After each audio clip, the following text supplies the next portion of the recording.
Chapter 741. 294. How much do you want? Is 100 Jean enough? Second update. _1 adopted daughter? Bai Lian raised an eyebrow. Why is there another one looking to adopt a daughter? Who is it? Bai Lian flicked the ash off her cigarette lazily, and turned her head to look at the director of the institute. The director did not conceal the truth. The elder from the Chen family, you probably don't know him, he was sitting in the audience last time watching you. And he's also the old friend whom I mentioned I wanted to introduce to you. The Chen family? Bai Lian propped her hands behind her on the windowsill. Which Chen? Their Chen family, the director's voice lowered as he spoke, with a hint of wariness and a sigh. A family line that has been handed down for thousands of years. Their ancestor is General Chen Yi. Ah, Bai Lian bit on her cigarette, the smile on her face enigmatic. Chen Yi, huh? Her tone was so casual, as if she were talking about the Wangs next door. The director. Yes, General Chen Yi, the director slowly explained to Bai Lian. You should think this over carefully, it's not as simple as just writing a song. This is very important for you. Becoming the adopted daughter of old Master Qin, without saying anything else with that status, she could walk sideways in Jiangjing without any problems. That won't be necessary. Bai Lian shifted her gaze back inside, looking at the sunroom below, and spoke unhurriedly. I'm not afraid he'll dream about his ancestor coming after him at night. The last sentence was said quietly. The director didn't catch it. What did you say? I said tell him to save it. Bai Lian stubbed out her cigarette and opened the window a bit wider, her smile nonchalant. Don't overthink it. Jiang Fulai's laboratory. He stood before a large screen, removing the black pen clipped to the lapel of his white lab coat, and used the tip of the pen to point at the engine simulation of the flight vehicle on the screen. The image showed the engine propelling an energy body that diffused in all directions. Standing there, his posture rigid, his eyes, under the glasses, were chilly, his eyelashes slightly lowered. Inside the conference room, all the team members and professors were silent, just quietly watching the big screen. After the presentation, he capped the pen and inside the conference room, most professors discussed the engine they had just seen.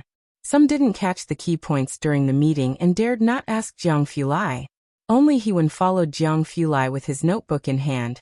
Mr. Jiang, I had them send dinner to the break room just now. Jiang Fulai walked towards the laboratory, clipping the pen back onto his chest and smoothing out any wrinkles on his clothing. Regarding the turbulent chaos system I just mentioned, how much did you understand? I recorded it. Hewen pulled out his voice recorder. Jiang Fulai glanced at him, seemed about to say something, but in the end only acknowledged with a detached and looked away. After returning to Jiangjing, he handed over the dark matter work to the person in charge. He had been involved with the Ma Institute in the research for the Mars rover, and to have a holiday over the New Year, he often stayed until late in the laboratory these days. Hewen silently touched his nose. He wasn't like Jiang Fulai who could remember every word after hearing it once. Holding the recorder, he went to the external public break room, opened the cupboard to get his phone, and while eating his box meal, he sent a message to Bai Lian. Inside, Jiang Fulai was still analyzing data. Next to him, a team member with paper and pen listened and cautiously wrote down the issues mentioned by Jiang Fulai. The cell phone in his pocket lit up. He was the founder of the laboratory and, like an academician at the Ma Institute, could bring his cell phone into the lab. Eat just 2 words, not even a punctuation mark. Jiang Fulai stared at the 2 words for a long while, silent. Beside him, a team member's hand trembled slightly, risking a glance up at Jiang Fulai's indifferent profile, worried they hadn't just spouted some foolish theory. Then Jiang Fulai spoke up, putting away his pen. Let's stop here. After he finished, he put away his phone and returned to his break room. Inside, the base staff had already set up his meal. His dinner was the same standard meal provided by the base as usual. But apart from the meal, there was also a white cup. He opened it and saw that it contained his medicine. Outside, a team member, holding a meal, sat across from Hewen, still shaken. Damn, that scared the hell out of me. I thought I made a huge mistake with my data, you know. And then he just tells us to go eat. There was even a bit of gentleness. Okay, I admit it's a bit too much to describe young Master Jiang as gentle as spring rain, but you get what I'm trying to say, right? He finished the last bite of his meal calmly. I get it, but that's nothing. Monday. The Tongfeng class still had a 4-hour mechanics lecture in the morning. At noon, Bai Lian and Ning Xiao met up with a few others and went to the laboratory. As they arrived at the lab, they found Hu Yu and the others unusually quiet. Hu Yu, sitting to the side, had the teaching assistant gesture to them with a wait a moment sign. From inside the lab's office came the faint sound of voices. Bai Lian took off her cloak, not intending to eavesdrop on Zhou Wenqing's conversation with others, but because Zhou Wenqing's voice was somewhat agitated, she ended up overhearing. Director, never mind that we haven't been able to get materials for 6 months. Now we have new students here. Zhou Wenqing sounded very angry. And at this time, you want us to hand over research results. Do you think that's reasonable? The voice inside was also helpless. It's not about being reasonable. Your project has been without results for a long time, and there's talk of shutting down your group. I'll sign the contract first, and we'll talk about the rest at the end of the year. I'm not signing any damn contract if we don't even have the materials. What are we supposed to develop? Zhou Wenqing couldn't help but let out a curse. Tang Ming also faintly heard a bit of the conversation. He scratched the back of his head and asked Hu Yu, Sister Hu, what are Zhou's team arguing about? It's about our lab, Hu Yu frowned. We're supposed to be developing semiconductors and superconductors, and a part of it involves industrial materials. Today, the director came over to say we need certain research results by the end of the year. If things go badly, our lab might get handed over to someone else, and it could have a big impact on the teachers too. Tang Ming was taken aback. He had a strange feeling inside, as if wherever he went, something went wrong in that lab. What's Zhou going to do? I don't know. Lu Shixiang put down the data he was holding. For a moment, no one in the office felt like continuing to look at the data. Bai Lian listened in from the side, looking at the door of the inside office. Inside the office, the director was trying to persuade in a good-natured voice. Think positively. If you produce results by the year's end, you'll have a clear path ahead. The position for deputy dean is still open. Think about it. If you succeed, it might be yours. You guys sure know how to put it straightforwardly. Without materials, what results can we have? Can you guarantee enough materials for me? Zhou Wenqing was laughingly angry. I have 4 students under me and 10 interns. What are you going to have them do? Seeing that Zhou Wenqing could not be swayed, the director lost patience. He simply put down the papers, pulled open the door and walked out. This is an order from above. You're supposed to sign it no matter what.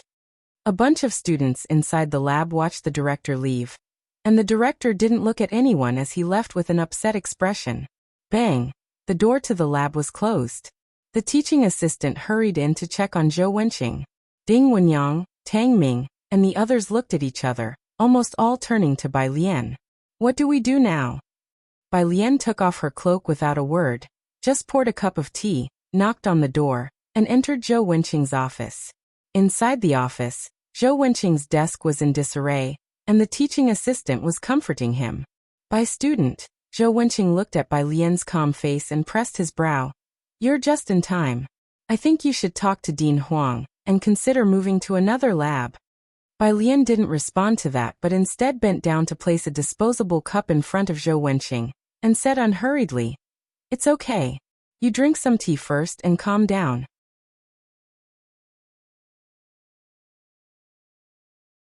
Chapter 742, 295 Labs Golden Thigh. _1 Zhou Wenqing had been researching this project for several years. Most domestic laboratories focus their superconductivity research on nickel, with few studies on palladium. Zhou Wenqing's team's simulated calculation results had already predicted this possibility. But palladium is a precious metal, and the experiment team's annual usage is regulated. Jiang University's resources have always been among the best in domestic institutions, generously supporting various laboratories. Even palladium is allocated to them each year, but this was far from sufficient for Zhou Wenqing. Every year, he would go to Dean Huang to complain in order to ensure his team members graduated smoothly. However, metals have always been scarce domestically, and resources are limited. Zhou Wenqing knew that even the university president was helpless in this situation. They measured palladium usage by the gram. This was the first time someone had discussed with him using Jin, caddy. It was akin to an ordinary person hearing about 1,000 Jin of gold. Zhou Wenqing doubted his ears. By student, what did you say? Bai Lian's relationship with Wang Yufeng was special, not only because of the life-saving incident that night, but also because of Wang's grandmother's companionship and assistance in her later years. And as for Ning Xiao, there was no need to mention. Debts of gratitude are difficult to repay. Palladium purification was no easy task. This was Bai Lian's first time making an inquiry. Wang Yufeng didn't have much stock on hand, so he mobilized warehouses from various locations to procure this quantity for Bai Lian. How much do you approximately need? Bai Lian realized that 100 Jin was a bit too much. She gave it some thought and tapping on her phone calmly explained, I have an uncle who specializes in this business, and he can invest in our laboratory. Roughly, Zhou Wenqing came back to his senses and said a number he thought was preposterous. 30 Jin? Bai Lian nodded. Okay, I'll arrange for you, it should arrive in a few days. Zhou Wenqing watched Bai Lian leaving the office, then picked up the cup in his hand. He silently withdrew the kilograms he intended to say. Bai Lian preferred to describe it in traditional Jin, while Zhou Wenqing preferred the scientific gram. 3,000 grams, which was roughly what he applied for from the school every year. The door closed. On the side, the assistant heard the 30 Jin from Bai Lian's mouth, which was 30 Jin of the experimental material palladium, not 30 Jin of cabbage. The office ambience, which had been very tense just a second ago, now took on a fantastical air. The assistant watched Bai Lian's figure. He had heard of Bai Lian through working with Zhou Wenqing for Tongfeng. This year's freshman, good-looking, with exceptional thinking.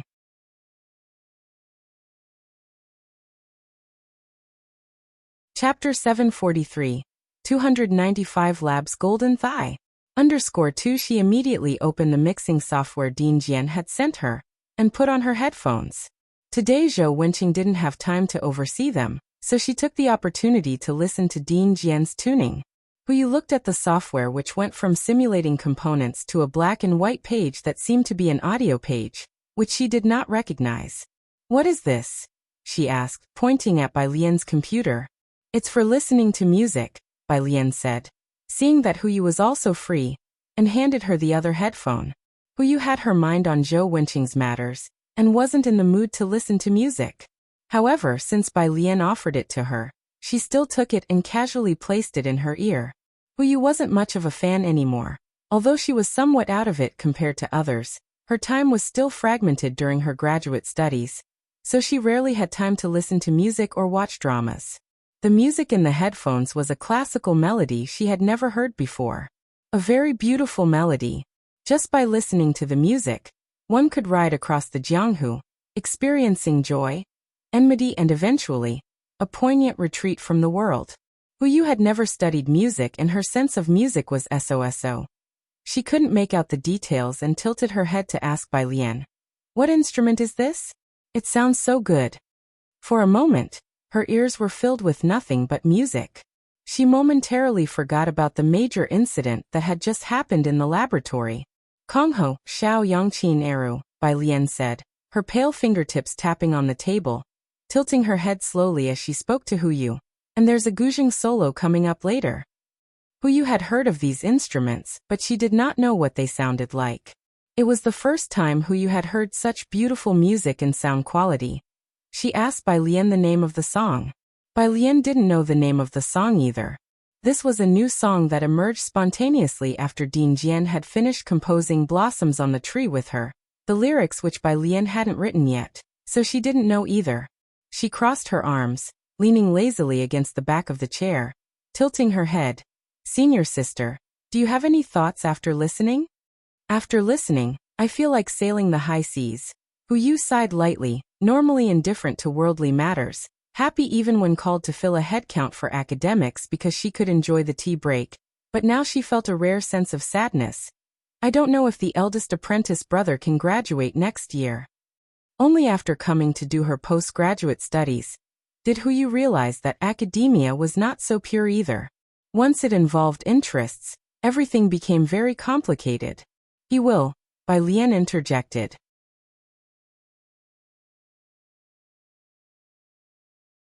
Please let us know report so we can fix it as soon as possible.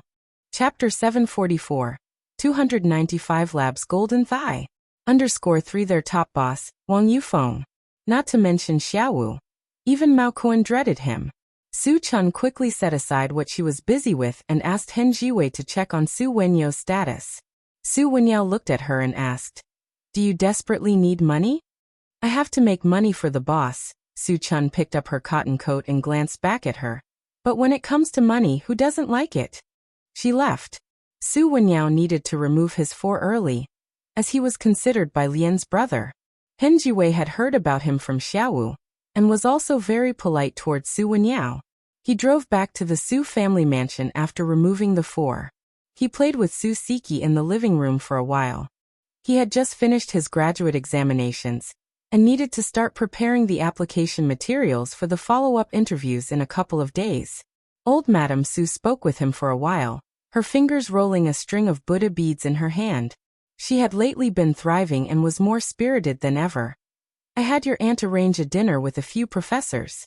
Have you decided whose research team you want to join?" "I have some thoughts," Su Wenyao said. Leaning on a nearby table and slowly twirling a rattledrum, his demeanor relaxed. "If you had gone with the Qi family at that time." Old Madame Su began but didn't finish, recalling something. "Your father is dining with an old classmate tonight. You've heard of his daughter Su Yajun." Now the Su family was gaining more influence in Yunshao district, making old Madame Su stand tall and confident in the presence of the Qi family. Qi Shuyan was no longer her only choice. Her sights began to shift towards other eligible young women. Su Wenyao never argued with old Madame Su about such matters, and went upstairs to tidy up in the study. "Wenyao." Old Madame Su watched his retreating figure as he ascended the stairs. "Are you still entangled with that bar girl?" Su Wenyao didn't respond to her. Old Madame Su gazed at his departing back, her expression profound. "Old Madame." The butler tucked Su Siki in with a blanket. "The young master always has his own thoughts. You needn't worry too much about him." "Butler Su." The old lady lowered her gaze, her hands idly twisting the Buddha beads. She spoke slowly. "Arrange a meeting with that woman for me. 29 Tall Street. The Su family dinner time." Old Master Su put down his chopsticks and accepted the cup of green tea handed to him by the servant, looking at Su Jueming. "I heard there was some unrest in Jiangjing today?" Su Jueming glanced at Su Jueling and Su Nanjing at the dining table and replied without much emotion. "Jiangjing has been quite lively recently, even old Chen has been stirred up. He stepped out the Chen family's doors 4 times in just a few days." They discussed the latest happenings in Jiangjing. "What about the Mu family? I heard that their old man has made an appearance." Old Master Su said slowly. Su Jueming didn't pay much attention. What can they accomplish anyway? After dinner, Su Jini walked alongside Su Jueming, inquiring whether they should court favor with the Mu family. "I heard the Mu family has ties to the Jiang family. But such rumors, no one dares to spread casually. How could that be? You see, even the Gao family isn't taking it to heart. What connection could the Mu family have with them?" Su Jueming thought it was a smokescreen. "Mu Qiong is gone. The Mu family poses no threat now. With that time, had rather strengthen communications with the Ming family and the Lung family.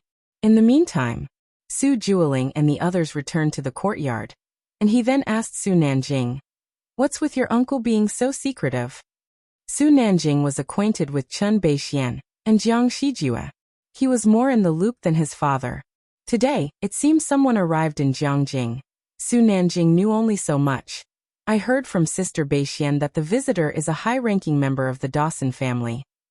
The Dawson family, the behind-the-scenes owners of the Azure Dragon Bar and proprietors of the auction house. Who exactly had come, the Chen family hadn't found out yet. But without exception, even the Chen family wanted a partnership with them. No wonder he's being so secretive, Su Jueling contemplated. Su Jini and their group are chummy with the Azure Dragon Bar. Beijing is indeed lively recently. What about the Mu family? Regarding this, Su Nanjing said without a change in expression, take the opportunity to have tea with President Mu more often. While the two of them were discussing serious matters, Gao Yin wasn't listening. She was on the side, discussing with the Su family's butler about picking a day with good weather for Bai Lian and Gao Shu to visit the Su family and appreciate the plum blossoms, and to arrange the desserts for the occasion. Wednesday, after morning classes ended, Bai Lian didn't go to the cafeteria to eat, but instead left Jiangjing University. An hour later, at Qinglong Bar. At this time, the bar hadn't opened for business yet. Quite a few people were loitering at the entrance. Bai Lian got out of the car, wearing a black cloak, and entered through the front door. By her side, a young man who wanted to remind her that the bar wasn't open at noon was startled to see a manager-looking person respectfully coming out to welcome Bai Lian. He ended up looking up at the enormous sign of Qinglong Bar, extremely shocked. That's right. Qinglong Bar. Who is this girl? 20 minutes later, Bai Lian came out with a canvas bag in hand. Yinxiao district has always been the economic center. Today is Wednesday. Bai Xiaoqi and Song Min were in the same class, and they only had classes in the latter half of the afternoon.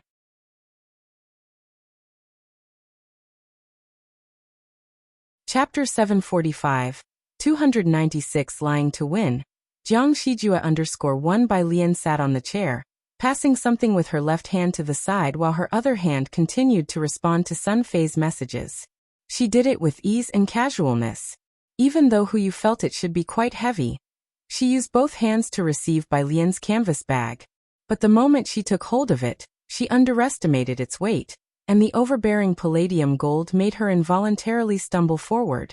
Bai Lian's head did not lift, yet her hand accurately supported the bag. Senior sister, be careful. Once she steadied herself, Bai Lian raised her eyebrows and eyes, holding her phone, shedding her lethargy, her beautiful brows and eyes revealing a sharp edge. Huyu found it somewhat dazzling. After steadying herself, she gripped the bag with both hands and placed it on the table. She unzipped it and asked about the song from yesterday. I couldn't find that song even with a different software. As for the palladium mentioned by Bai Lian, Huyu didn't really pay attention. It hasn't been released yet and will take some time. Bai Lian stood up again. Senior sister, you keep these for now. I might need to take another leave this afternoon. She needed to make another trip to Yinxiao district. Oh sure, it's fine. The teachers don't have much going on anyway. While Huyu pondered how she got a demo if it hadn't been released yet, she was startled by the contents of the open bag the next second. Inside were several dozen chicken egg-sized silver-white metal squares. The front was engraved with numbers and letters. 46 to Palladium 106. 42 having dealt with palladium gold for the past 2 years, Huyu recognized at a glance what it was. After realizing it, she quickly closed the canvas bag, concealing the palladium gold inside. Palladium gold. This is real. This was the most palladium gold Huyu had ever seen in the laboratory at one time. Tens, hundreds, thousands, tens of thousands, hundreds of thousands, millions together, these pieces of palladium gold were more extravagant than gold itself. When their laboratory obtained a kilogram, they treated it as if it were the god of wealth, let alone now with such a large bag. Senior. Huyu leaned on the table and looked up to find Bai Lian, but Bai Lian had already left the room. Senior brother. Now knowing what was in the bag was palladium, Huyu easily lifted the 30 pounds of palladium and handed it to Luyu, the senior brother. She earnestly instructed, this is palladium. Take good care of it while I go and fetch the teacher back. The dean's office at Huang Institute. Zhou Wenqing was in the midst of a heated debate with the department head. Luyu is still an excellent graduate of the physics college. Dean Lin, are you making my 4 students take the fall?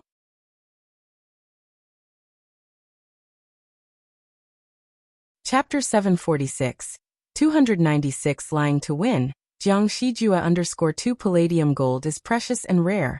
Even Jiang University couldn't gather so much palladium in a short time. Faced with a heap of palladium, Zhou Wenqing and his 4 students didn't know what to say for a moment. Seeing that they hadn't come out for quite a while, Tang Ming politely knocked on the door. Brother Lu, could you take a look at my data? The door opened. Brother Lu looked utterly bewildered. Tang Ming then saw the silvery metal on the table. He didn't pay it much mind and casually asked, "Iridium?" "Iridium. Palladium is several times more expensive than gold. And iridium is even more precious than palladium, a scarce metal in major laboratories and bases alike." "Oh," Brother Lou paused then explained, "Junior, this is palladium, not iridium. The junior sister said she's giving it to our lab, but £30, that's so much." As Brother Lou spoke, the others in the office nodded in agreement. Palladium gold is essentially a precious metal that is priceless on the market. Not to mention iridium. "I see," said Tang Ming, scratching the back of his head. "Don't you need to conduct experiments? Mao Ji has a lot of these things at home." He raised his hand to show the iridium on his wrist. "I also use it to exercise, it's very effective." Brother Lou. In the office, the others also stared at Tang Ming's wrist, speechless even after Tang Ming left with Brother Lou. Even academician Ma wouldn't dare to be so extravagant, would he? The door was closed once more. In the office, Hu Yu turned to Zhou Wenqing. "Teacher, can we continue our research now?" Zhou Wenqing settled back into his office chair. He had no particular intentions with these new students and certainly didn't expect to improve his performance through them, as his lab members were all quite laid back. But now, he stared at the pile of palladium on the table, absorbed in thought. He knew this year's freshmen were far from ordinary, but what kind of people were they exactly? By Lian Ning Xiao Tang Ming. Not one of their surnames was familiar to him. Where did they get these things that even Jiang University lacked? Yinshao District. In the precinct, at Sun Fei's office. In half a year, the police station had been purged once, and Sun Fei had been promoted to brigade commander. It's not easy for a woman in any industry, and Sun Fei had to be much more capable than others to stand out among many officers. Her visibility increased after the Bai Lian incident, and with this promotion, her capabilities became even more prominent. "Miss Bai," Sun Fei closed the door and handed Bai Lian a cup of tea. "Please have a look. I'll be outside if you need anything. Just call me." "Thank you." Bai Lian looked up, thanked Sun Fei, the computer screen's glow falling into her dark pupils, diffusing a lazy, polite and gentle light.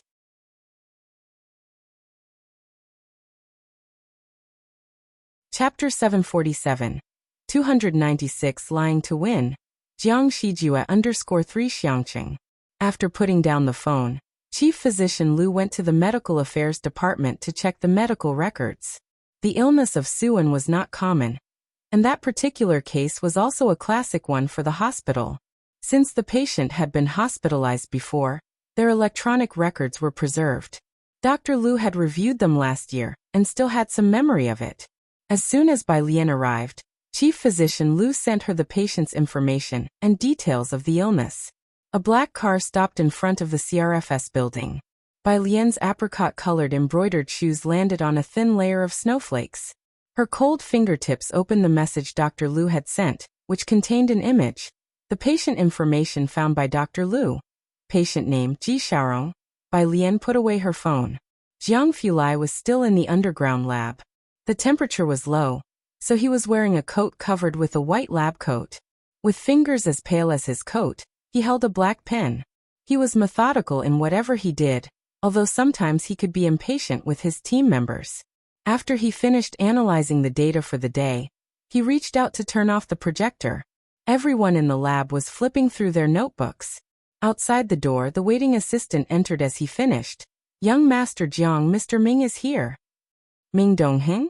Jiang Fulai gave an in response, his face expressionless. He closed his notebook and was about to head inside. Having worked overtime recently, he had finally created the concept drawing for the engine. Hesitantly, the assistant spoke up. "Mr. Ming has brought a girl to the top-floor lounge." Jiang Fulai's footsteps halted. He looked back, gathered his pen and notebook, and while taking out his mobile phone from his lab coat pocket, he removed his coat and walked out. His emotions were clearly displayed.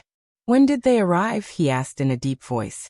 "While you were in the meeting," the assistant replied, observing his expression and movements while wondering who the girl Mr. Ming brought could be, and quickly followed him. Jiang Fulai casually carried his white coat and passed through the air raid shelter door after an iris scan. The black hem of his clothes flowed in a noticeable arc. When he entered the elevator, his light-colored eyes landed on the assistant. "Next time she comes, let me know in advance." He didn't specify which she, but the assistant got the hint. It probably wasn't referring to Ming Dongheng. The two reached the first floor. Jiang Fulai's private restroom was at the top of the building, accessible by a separate elevator. He exited the elevator and headed to another one that wasn't open to other people. In the lobby on the first floor, a group of people happened to be passing by. Men and women.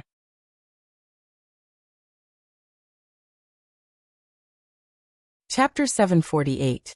296 Lying to Win. Jiang Shijue _4 Jiang Fulai was indifferent to the songs for Yen Lu. His long and powerful fingers resting on the armrests on both sides of the seat, casually glanced at the computer screen, and then his gaze moved to her face. She wore a celadon-colored top today. Her hair was entirely pinned up with a pin that faintly emitted a purple hue, revealing a pair of dark eyebrows. Her facial features exuded a lazy scholarly air. "Come and take a look." Bai Lian didn't bother with Hu Yu's flooding messages, replying with 2 words to Dean Jian. Jiang Fulai leaned over, his lips landing gently yet firmly at the corner of hers. "Wait for me a bit, let's go out for dinner." He had casual wear on standby here, grabbed an outfit, and went to the bathroom at the back to shower. Outside, Jiang Shijue leaned on the bar, his eyes on the door to the lounge, casually talking to Ming Dongheng lifting weights nearby. "Xiaoming, is Miss Bai really in there?" Answered Ming Dongheng, lifting a dumbbell with one hand, his response light and unaffected. Thank heavens, after more than a year, Jiang Shijue was finally going to meet Bai Lian in person. Everyone from the Jiang family to Gao Shu's group was curious about Bai Lian's existence. Such a person had only appeared once in the Jiang family in 100 years. Without him, the Jiang family might have become as fragmented as the Mu family and gradually faded from Xinjiang district. Jiang Shijue was highly curious about who had tamed a bewitching existence like Jiang Fulai, especially after hearing Ming Dongheng's description. A milk tea with double sugar. Was that something Jiang Fulai would bother to pick up with his fingers? Of course, curious as he was, Jiang Shijue had never investigated Bai Lian. Everything he knew came from what he heard from Su Nanjing's and Ming Dongheng's mouths. Will her presence be stronger than Sister Baixuan's? Jiang Shijue straightened his collar. As he was speaking, the door to the lounge was pushed open from the inside. Jiang Shijue quickly dropped his hand, standing tall outside the door, dignified with the authority of Zongxing's executive CEO. Hands at his sides, also displaying a polite demeanor.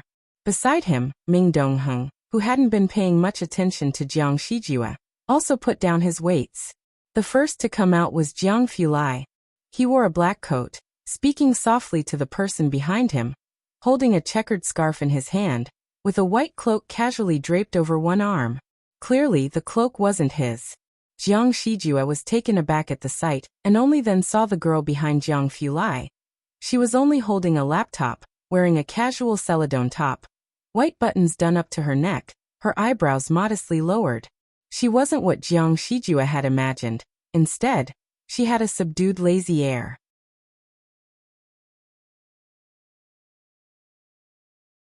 Chapter 749. Jiangjing's Top Circle. Taking Wen Jixia to the Su family to admire the plum blossoms. _1 Mathematics requires a certain talent. If you don't understand a problem, even a teacher's 10 years of explanation would be useless. Aside from that, it also requires a passion and practical skills. Ning Xiao had never received formal tutoring in mathematics, and yet back in Xiangqing, he was already considered on par with Ren Wanxian and Chen Zhu. Later on, he joined the enhanced class and with guidance from Jiang Fulai, his long-term foundation and hard work meant that his current research on a project and direction was in no way inferior to Hu Yu. There's no need to mention Bai Lian. She had already understood the concept of integration back in Daong, where they used A, B, C, D instead of the simplified numbers of today. Previously, her master had only taught her about measuring land and constructing specific diagrams of riverbanks and water channels. Modern science was a powerful addition to her arsenal. Zhou Wenqing's lab had few students, and the department head had issued an ultimatum. The lab was busy recently. Senior Liu and others were researching palladium experiments, and Hu Yu was earnestly instructing her juniors in data calculation. What Bai Lian gave her were the quantum bits with different parameters that needed to be calculated.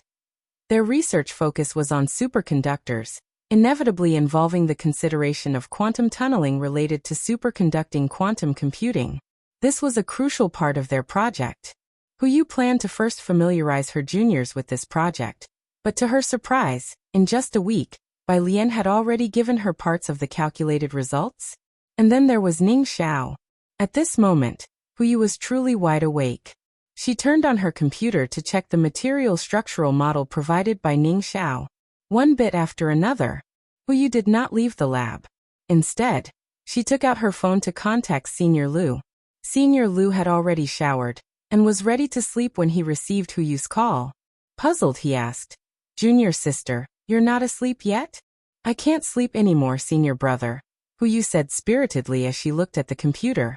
"Come over and look at the material model Ning Xiao constructed, and also the quantum parameters estimated by Junior Bai. Come to the lab first and see." Previously, due to the insufficient palladium, the number of quantum bits they captured wasn't stable. The dozy Senior Liu hurriedly grabbed his coat and headed to the lab. At 3 in the morning, Senior Liu and Hu Yu finished reviewing the results achieved by Bai Lian and Ning Xiao over the past week or so. They looked at each other in astonishment.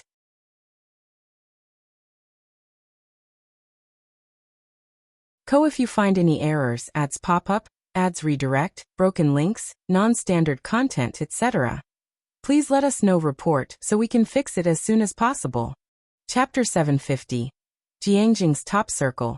Taking Wen Jixia to the Su family to admire the plum blossoms. _2 Influenced by Tang Ming, he always referred to Ning Xiao as the study god, and the forums all knew this title by now. And indeed, he truly lived up to the name of study god. That's not how you calculate it. Did the original poster not consider the hard requirements? Bai Lian and Ning Xiao are certainly smart, but Gao Yuan is from the Gao family, and lately, I haven't seen Bai Lian and the others much. Looking at Gao Yuan's social media, they have been continuously preparing for this year's Jiang University Science and Research Contest, getting ready for the boss training camp. Bai Lian should be smarter than Ning Xiao, but why haven't I seen her at the preparation camp? A bit disappointing. According to incomplete statistics, the school only gave Xiangqing 2 spots for the preparation camp. She probably didn't register. People on the forum were arguing noisily, with many being fans of Bai Lian, staunchly supporting her and her group. But most remained rational, questioning whether Zhou Wenqing and his team's project could even continue into the end of the year. Bai Lian was unaware of everything on the forums. For the past week, she had been helping Hu Yu and the others with data modeling, and most of the time, it was Tang Ming and his team who took turns bringing food to the laboratory. After handing over the process data to Hu Yu, the next evening Bai Lian took her laptop and said to Hu Yu, "Senior sister, Ning Xiao and I won't be coming to the lab these next few days." The new junior didn't need someone to guide her, and she could even help with the core data, especially since she could also earn a lot of gold coins. Where could you find such a junior? Hu Yu stopped her discussion with Ding Wenyang, preparing to see Bai Lian off. "Junior sister, you have things to do, and even if you're busy until the end of the semester, that's fine. This little bit of research, Ding Wenyang and I will handle it with ease. Junior sister, goodbye." She stood at the entrance of the laboratory building, waiting until Bai Lian was out of sight before she couldn't help but jubilantly return to the lab. She began chatting with Ding Wenyang about the gossips on the forum. "Little Ding, does Ning Xiao really have over 4 million points?" There had been a lot of discussion about Ning Xiao on the forum lately. Many doubted the authenticity of the over 4 million points since even Gao Yuan had only more than 2 million points, and with Ning Xiao himself not confirming it, some suspected it was an upperclassman with the same name. "Yes, what about it?" Ding Wenyang handed the report he had printed out to Hu Yu. Hu Yu. She felt these newcomers had a talent for driving people crazy.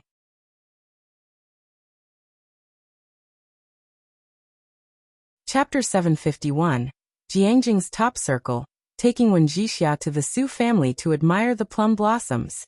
_3 Bai Lian could only hand over the gift to Jiang Fulai to pass it on for her.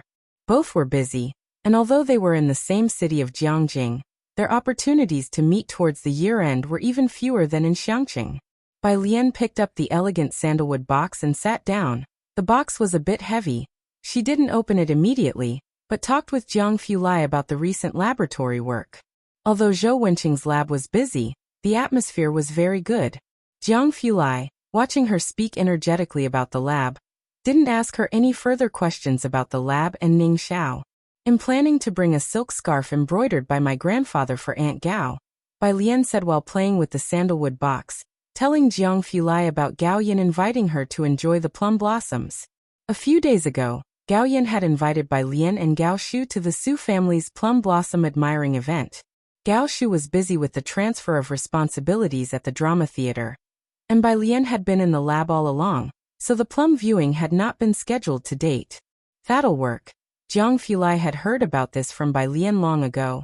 "I've had Ming Dongheng prepare other items for you. You can just take them with you when the time comes." In the span of nearly a year, Su Nanjing and Gao Yin had given Bai Lian quite a few gifts, and that included the home tutor that Gao Yin had tried, but failed to gift her. Bai Lian's fingertips tapped on the sandalwood box. Her phone lit up a few times. It was a message from her racing buddy. "Racing buddy. Engagement on the 28th of the 12th lunar month. Racing buddy. Racing tonight." Since coming to Jiangjing, Bai Lian seldom went racing, and with the recent lab work, even less so. However, she was somewhat aware of the affairs of the Wen family. Next to her, Jiang Fulai kept talking to her, and without Bai Lian deliberately hiding her phone screen from him, he naturally saw the message flashed up, his face as aloof as ever. His long lashes only slightly drooped. "The race tracks in Jiangjing are very slick right now." His slender fingertips closed the laptop on the table in front of them, ready to have a serious conversation with her. "I know," Bai Lian said nonchalantly, tapping on her phone. "I'll bring a friend along. I'm not sure if Aunt Gao would mind." Jiang Fulai raised an eyebrow, slowly saying, "If you refrain from dangerous outdoor activities, I could move her plum garden into Shanghai apartment without a problem." Bai Lian sent a somewhat regretful message to her racing buddy. "The weather is too dangerous. Would you like to admire the plum blossoms instead?" Racing buddy. On the other side of the phone.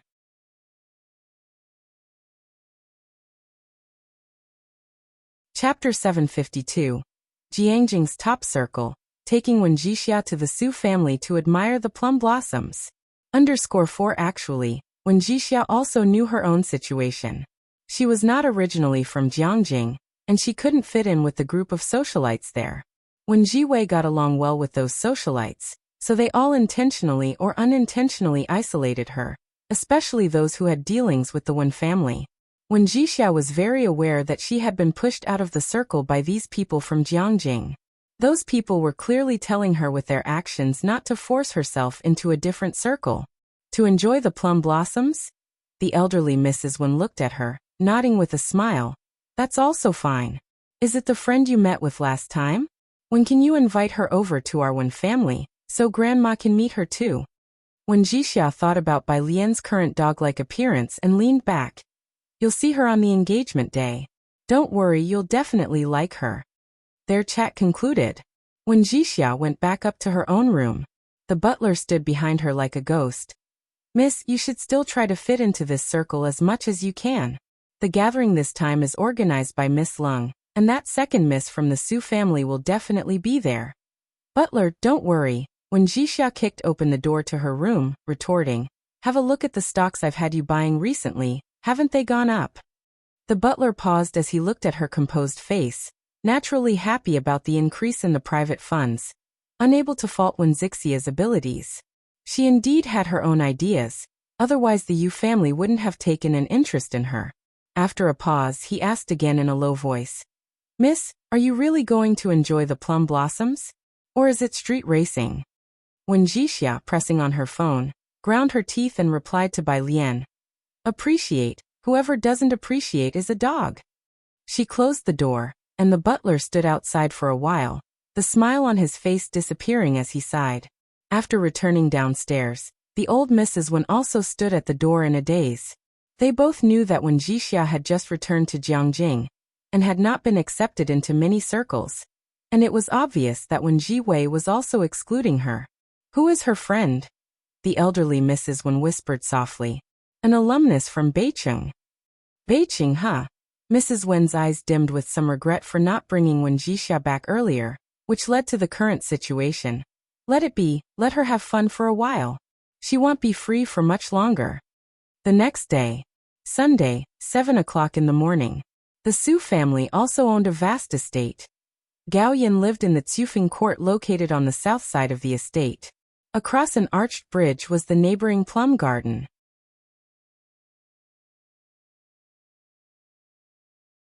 Chapter 753. 298 Shocks Jixia. What has she done in Xiangqing? First update. _1 The weekend break meant the morning traffic was light. Su family's butler had been waiting outside early in the morning. At 8:30, he saw a black car approaching from the side, and immediately notified Gao Yin that Bai Lian had arrived. He then ordered someone to open the side gate beside Guangliang's main entrance, allowing the car to enter. The car drove all the way to the front courtyard and stopped. Today, hearing that Bai Lian and Gao Shu would visit the Su family, both Su Nanjing and Su Juling had not left home, and Gao Shu had not yet arrived at this point. Upon hearing from the butler that Bai Lian and Jiang Fulai had arrived, Gao Yin put down the small hexagonal Rui lantern she was holding. Seeing Gao Yin head outside, Su Juling and Su Nanjing, who were sitting in the front hall, also put down their cups and stood up to walk towards the Chuehua gate. The three of them had just reached the Chuehua gate when the butler led Bai Lian and Jiang Fulai through the arch bridge to come in.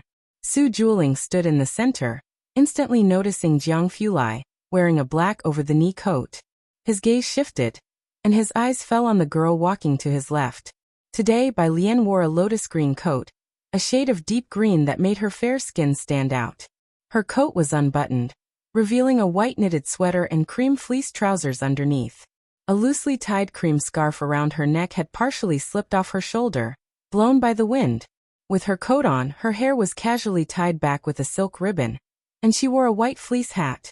Standing there, she radiated calmness and composure, exuding an elegance similar to the restraint of Chinese blue and white porcelain with deep blue patterns circling cloud-like layers above. Upon seeing Su Juling and Gao Yin, she smiled softly and greeted them gracefully. Su Juling had long heard about Bai Lian countless times from Gao Yin and Su Nanjing. There was no need to mention Su Nanjing, but Gao Yan's fondness for Bai Lian was almost overflowing. Unable to have more children due to health reasons, Gao Yin greatly yearned for a daughter. Su Jini was the only young miss of her generation in the Su family, and had been doted on from a young age. Even her conflicts with Su Jueming did not affect Su Juling and Gao Yan's partiality towards her. However, after Bai Lian appeared, the frequently mentioned Genie in Gao Yan's conversations was replaced by Lian. Su Juling had long wished to meet this girl mentioned so often by Su Nanjing and Gao Yan. Now seeing her for the first time, he understood why Gao Yan liked her so much.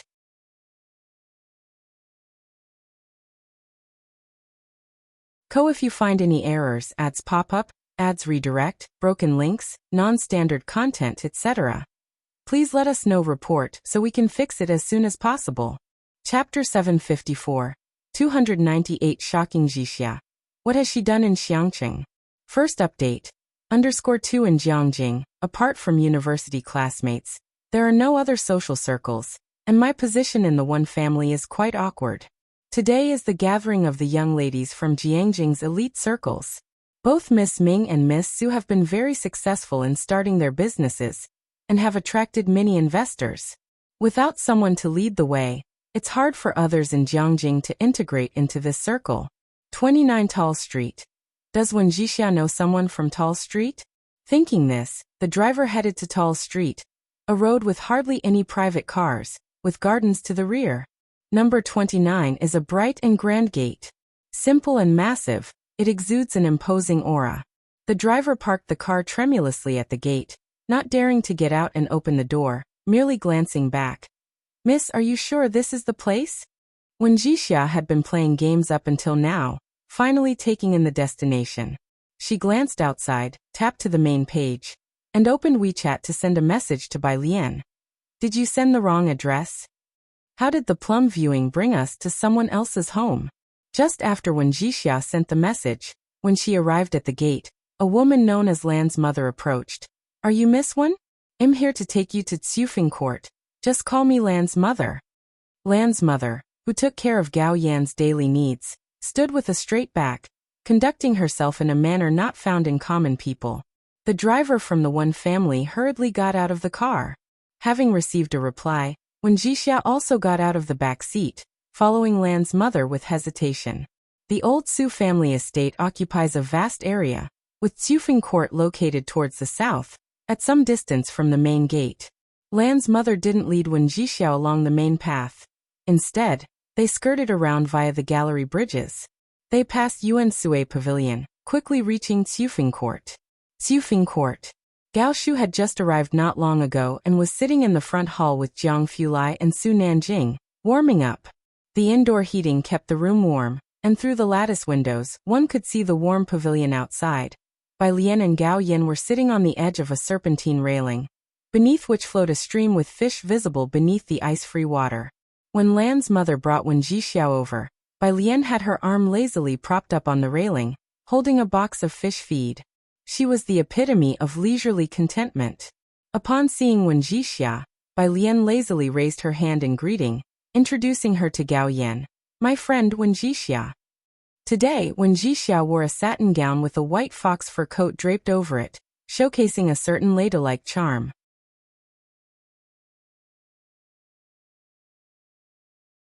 Chapter 755. 298 Shocking Jixia. What has she done in Xiangqing? First update. _3 As soon as Wen Jixia heard Su Nanjing, she knew where she was. Su third young master, Su second Mississippi. These two were names Wen Jixia often heard within the Wen family, and she was as familiar with them as if they had been thundering in her ears. Upon reflection, the only estate that could have such an expansive land in this area, after counting them on her fingers, was the Su family that the old lady often spoke of. The illustrious and prestigious family in Jiangjing which the Wen family and the Yu family both wanted to establish ties with. Wen Jiwei was attending a gathering today that included the Su second Mississippi.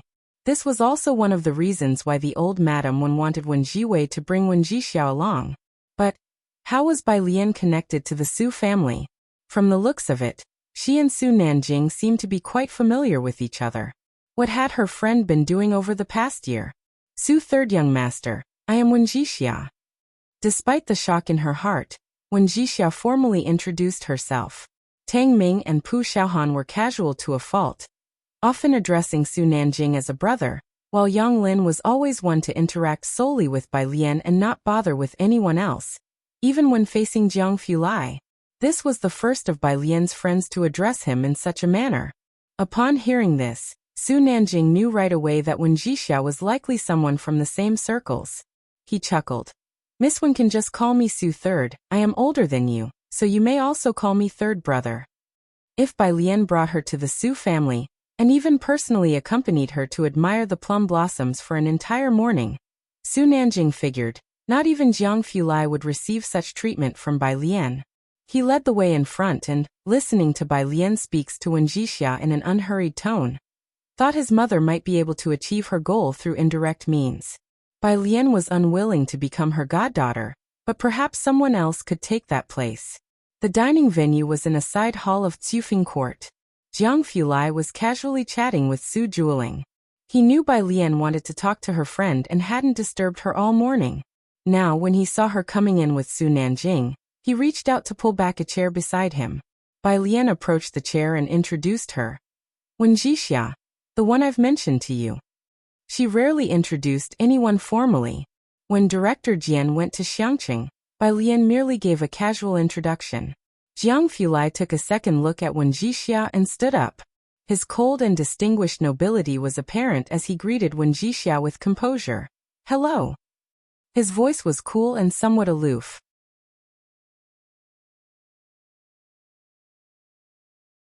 Chapter 756. The bustling Jiangjing Palladium sent by Mao Kuan. Second update. _1 Kongyu Tower, a renowned old brand establishment in Jiangjing. The desserts are limited in supply, and takeout is not allowed, the main draw being their exquisite nature. It's also not easy to make a reservation. Madam Wen had been there a few times and was deeply impressed with the place. Hearing they were Kongyu Tower's desserts, Madam Wen looked down and examined them closely, squinting her eyes. It was difficult to duplicate Kongyu Tower's desserts, especially such realistic sugar fondant plum blossoms. There weren't many in Jiangjing skilled enough to create them. Madam Wen recognized at a glance that these were indeed Kongyu Tower's desserts, and ones only available to VIP guests at that. This, her spirits lifted. She observed the desserts brought back to the Wen family home and immediately sat up straight. Go call Xiaohan over. Xiaohan, the driver who had taken Wen Jixiao out today. The Su family. Not long after Wen Jixiao left, Bai Lian also returned. Su Nanjing followed onto the car, going to check on the apartment's renovations. Su Jueling said goodbye to them with Gao Yan, waiting until everyone had left. It was then that he spoke to Gao Yan, unable to restrain his admiration. Is Miss Bai really from Xiangqing? Her manner of speaking and her poise really don't seem like it. Her family is from Beiqing City. Gao Yan walked beside him towards the gallery bridge, and hearing him laughed. She is this year's top scorer in the college entrance examination, even surpassing the one from the Liang family. Su Jueling had only just heard of this. Sometimes at dinner parties he had heard a sentence or two about someone smarter than the Liang family, but like most people, he hadn't paid much attention. Intelligence was one thing, but whether or not someone could stand before them and reach the summit was a completely different matter. Now, hearing Gao Yan's words, he realized that Bai Lian was not the person he had imagined her to be. You know about Shushu being elected as dean this time? Gao Yan glanced at Su Jueling. Su Jueling, often busy with overseas enterprises, was aware of Gao Shu's promotion and had even asked the butler to send a congratulatory gift. The Zhou family is not easy to deal with. Indeed not easy to deal with. Gao Yan walked onto the gallery bridge, proud to say, Alien helped her a lot this time. Su Jueling was even more surprised. No wonder, he kept pace with Gao Yan. I've felt that Jiangjing has been quite lively recently, with people from the Dawson family even coming over. My brother and the others have been inquiring about Wang Yufeng, and I wonder if there has been any news from the Chen family. In the car, after responding to Wen Jixia, Bai Lian reached for her computer. By her side, Jiang Fulai wasn't looking at her messages but was talking to President Huang. I've asked, said President Huang, who normally rested on Sundays and gathered with friends, most of whom were professors in Jiangjing. He stepped aside to answer Jiang Fulai's call. The person who issued the order directly to the institute was General Gao Sun. They wouldn't dare meddle with a big shot like Scholar Ma, but putting pressure on a laboratory center in the physics department of Jiang University was a matter of a few words. Gao Sun. Jiang Fulai opened the desk to make space for Bai Lian's computer. He recalled Gao Sun in his mind. Jiang Fulai didn't care much for the Gao family, but he remembered Gao Sun very well. A cousin of Gao Yi who, due to family connections, had risen quickly at headquarters. Jiang Fulai had a degree of tolerance for the Gao family, but not much, and it was all based on the condition they did not cross a certain line. The proposal you made to the professor, to select one person by the end of the year to join his laboratory, that news couldn't possibly be hidden from the Gao family, said President Huang, unsurprised. Little junior sister, you are also aware of her capabilities. Without stirring up some trouble, how would Gao Yuan have a chance? This makes things difficult for Professor Zhou, being forced to deliver results prematurely. And at the end of the day, it's somewhat related to you. Jiang Fulai tilted his head to look at Bai Lian. Bai Lian had already turned on her computer. She and Ning Xiao hadn't gone to Zhou Wenqing's laboratory today. Huyu sent her an email in the morning. It was about 4 pages of newly captured experimental data. Bai Lian was very skilled at processing this kind of data. Even Zhou Wenqing had been marveling these past few days that a student with Bai Lian's talent might not appear even once in 100 years, and his laboratory was lucky to have stumbled upon her. Jiang Fulai knew that Ning Xiao was working on new materials for purification, and the data on Bai Lian's computer seemed unrelated to plasma. He guessed that it must be research from Zhou Wenqing's laboratory. Bai Lian, no matter what she was doing, always seemed calm and composed. Jiang Fulai wasn't quite sure whether Zhou Wenqing was in any trouble, But seeing Bai Lian's demeanor, he reckoned that Zhou Wenqing and Bai Lian could manage without his concern. The problem he needed to resolve was with the Gao family. Jiang Fulai said to Dean Huang at a leisurely pace, "I understand." Though his tone remained cool and detached, a trace of danger could always be heard in his voice, causing Su Nanjing, who was in the passenger seat, to reach out and rub the goosebumps on her arm. On the other side of the phone, Dean Huang hung up and, judging from Jiang Fulai's tone, chuckled to himself. Upon arriving at Shanghai apartment, Bai Lian returned to the study in room 303 and continued to process the data.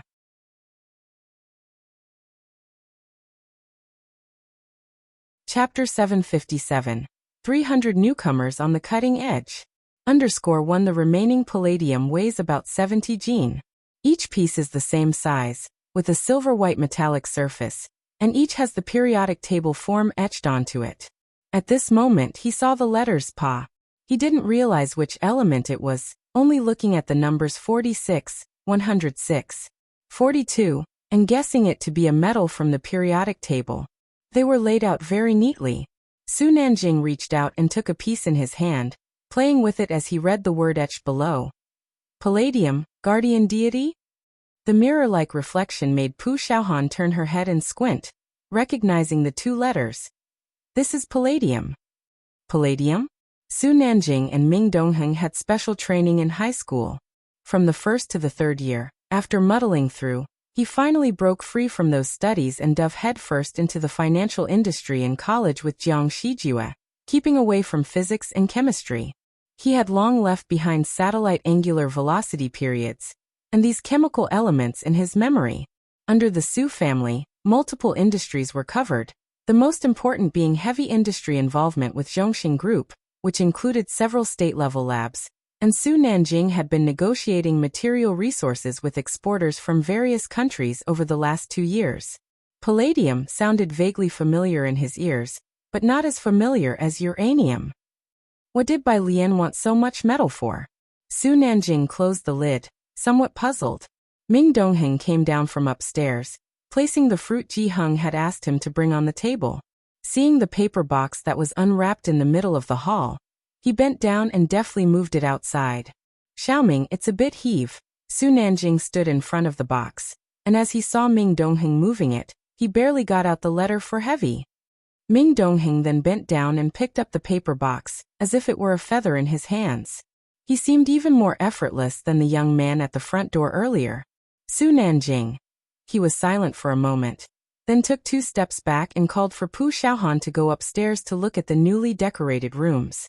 Influenced by Bai Lian over the past 6 months, Su Nanjing chose a Chinese-style decor. The pure white ceiling of the great hall featured wooden beams, and the mahogany corner flowers were simple and elegant. The restraint and quality of Chinese style were fully highlighted. She turned around in a circle, then turned back to ask Su Nanjing, "Big brother, can I come over next time to get some materials?" "Sure, Xiaohan, come anytime," Su Nanjing said with his hand in his pocket, casually observing the decor. The code is 6666.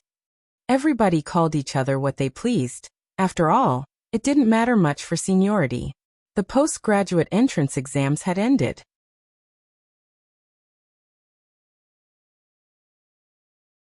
Chapter 758.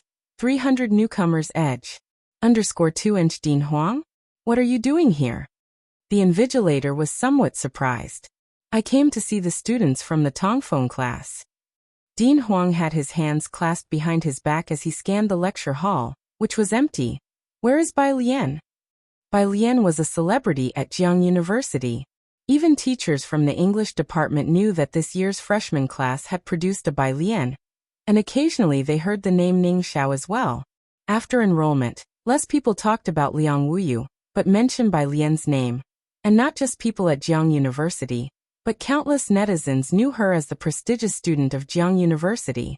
The invigilator naturally knew her, and he pushed his glasses up. Dean Huang, Bai Lian finished her exam and turned in her paper an hour ago.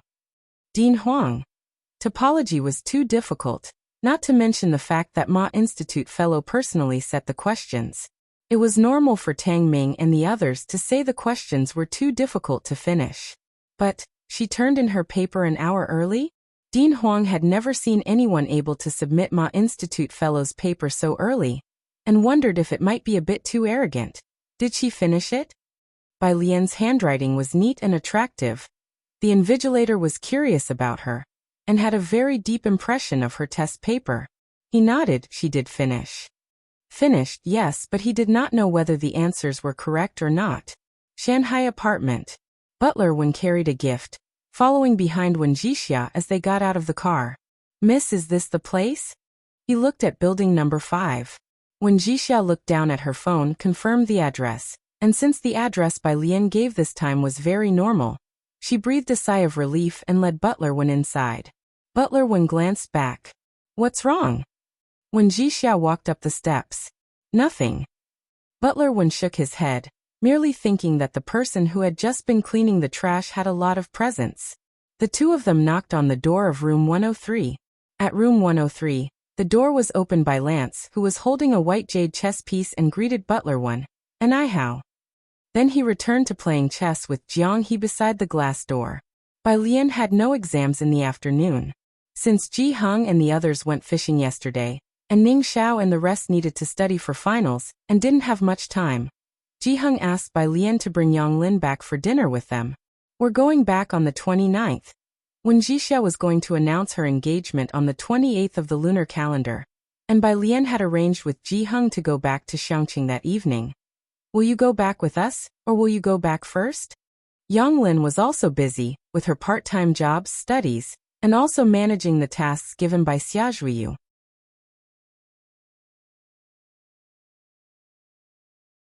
Chapter 759. 300 Newcomers on the Edge. _3" Have some tea. Bai Lian offered the tea to President Huang. Now's the time for tea. President Huang picked up the teacup, took a sip, and found it quite pleasant. He calmed down for a moment. His gaze fleetingly wanted to say something more, but then he caught sight of the girl quietly reading on the sofa. Yang Lin's personal style was quite distinct. She wore black-framed glasses year-round, had bangs that were very long, and shoulder-length hair. Just sitting there, she didn't have a strong presence. President Huang was taken aback for a moment, then stood up abruptly with a thump, and exclaimed in surprise, "Yang Lin?" Yang Lin closed her book and stood up. "President Huang. Is it really you?" President Huang's eyes lit up. "I was in your lab just a couple of days ago and didn't see you. Yang Lin, have you given any thought to my suggestion from last time?" Yang Lin glanced at his head and adjusted her glasses. "President Huang, I'm just a freshman." "No problem, I can wait." President Huang waved his hand dismissively. "Yang Lin, you must believe that you are definitely better than old Xia." "Yang Lin, I'm going down to help Grandpa." Yang Lin put down her book and went downstairs to room 103. The butler and Wen Jixia also realized that Bai Lian and President Huang had something to discuss, so they both went downstairs as well. Once out the door, the butler asked Wen Jixia, "Who is that President Huang?" "The president? Which institute's president?" Wen Jixia glanced back at room 303. She didn't know, but felt that this year, her friend had truly exceeded her expectations by far. Upstairs, after everyone left, President Huang sat down again to drink tea. "I never expected you to know Yang Lin." These two people, one earmarked by academician Ma, the other favored by old Xia, were both destined to stand at the pinnacle of their fields. Jiang University had an abundance of talent this year. Alright, but how do they all know each other? "We were deskmates in our senior year." Bai Lian refilled President Huang's cup with tea. Deskmates in their senior year? From the same class, and also from Xiangqing? President Huang was even more amazed. He had heard Xia Zhuiyu mention Yang Lin, but only knew that her name was Yang Lin, and that she was a student Xia Zhuiyu valued. What a coincidence. Xiangqing was really brimming with talent this year. After discussing Yang Lin, President Huang brought up the main issue at hand with a serious expression. "I haven't found Professor Zhou. What is he up to these days? Don't you really worry at all?" He broke down the situation for Bai Lian, explaining the pros and cons. While President Huang spoke, Bai Lian listened quietly. Only after he finished did she look up. "We all know. but I think Professor Zhou doesn't wish to apply for withdrawal himself. Not to withdraw.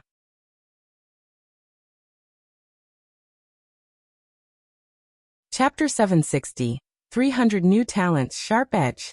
_4 However, Song Min does know by Xiaoqi, and since he was a successful entrepreneur, the physics department had previously secured his sponsorship. They let both of them in without obstruction. Basically, all the professors from the physics department who were on campus had arrived. Dean Huang was sitting in the first row with his notebook in hand. Beside him, familiar people were inquiring Dean Huang about Zhou Wenqing's situation. But Dean Huang didn't speak right away. When Bai Lian and Ning Xiao arrived, the front row seats were already filled with various professors and mentors, and behind them were students brought by other teachers. Hen Shuyan and Su Yuanjin were among them. These two had been ordered by Sun Fu to return home, and this past month hadn't been easy for them, especially since their delay in graduation was a certainty. Now hearing about Zhou Wenqing's incident with Bai Lian, it made things a little more bearable for Hen Shuyan and the others, who upon spotting Tang Ming, shot a scornful glance in their direction. With Zhou Wenqing's lab gone, it was true no one would take in Bai Lian and the others. Their fate wouldn't be much different. 8 o'clock. Zhou Wenqing still hadn't arrived. Director Lin looked calmly at Dean Huang. Dean, are you sure Professor Zhou will come today? Dean Huang unscrewed the lid of his thermos, took a sip of water, and replied composedly, Don't worry, Professor Zhou is still organizing the documents. With Dean Huang's assurance, most people continued to wait. Dr. Zhua and Sun Fu were sitting right behind Dean Huang, feeling relieved as they listened to Director Lin and Dean Huang's conversation. Good thing they had not kept any freshmen in their labs. Because of the Zhou Wenqing incident, both realized someone was targeting this group of newcomers, and Zhou Wenqing was merely caught up in it. 8:05. Director Lin stood up. Dean Huang, I don't think Professor Zhou has produced any results, so he didn't come today. I think there's no need for a meeting to discuss this. Let's just retract the project. As he spoke, the students exchanged glances with each other in confusion. Bai Xiaoqi withdrew her gaze from Bai Lian and looked at Song Min. Let's go. The professors, on the other hand, showed no surprise, for the outcome was inevitable, and they began to stand up, ready to leave. It was at this moment that the front door of the lecture hall was pushed open, and 3 figures entered. Zhou Wenqing had been working hard for several days. He was wearing glasses, casually dressed in a military coat, and had disheveled hair. Still quite composed, he approached the podium, placed his documents down. Sorry for being late. I was guiding them in uploading data to Nature. By his side, Hu bent down, plugged in the USB drive, and started the computer.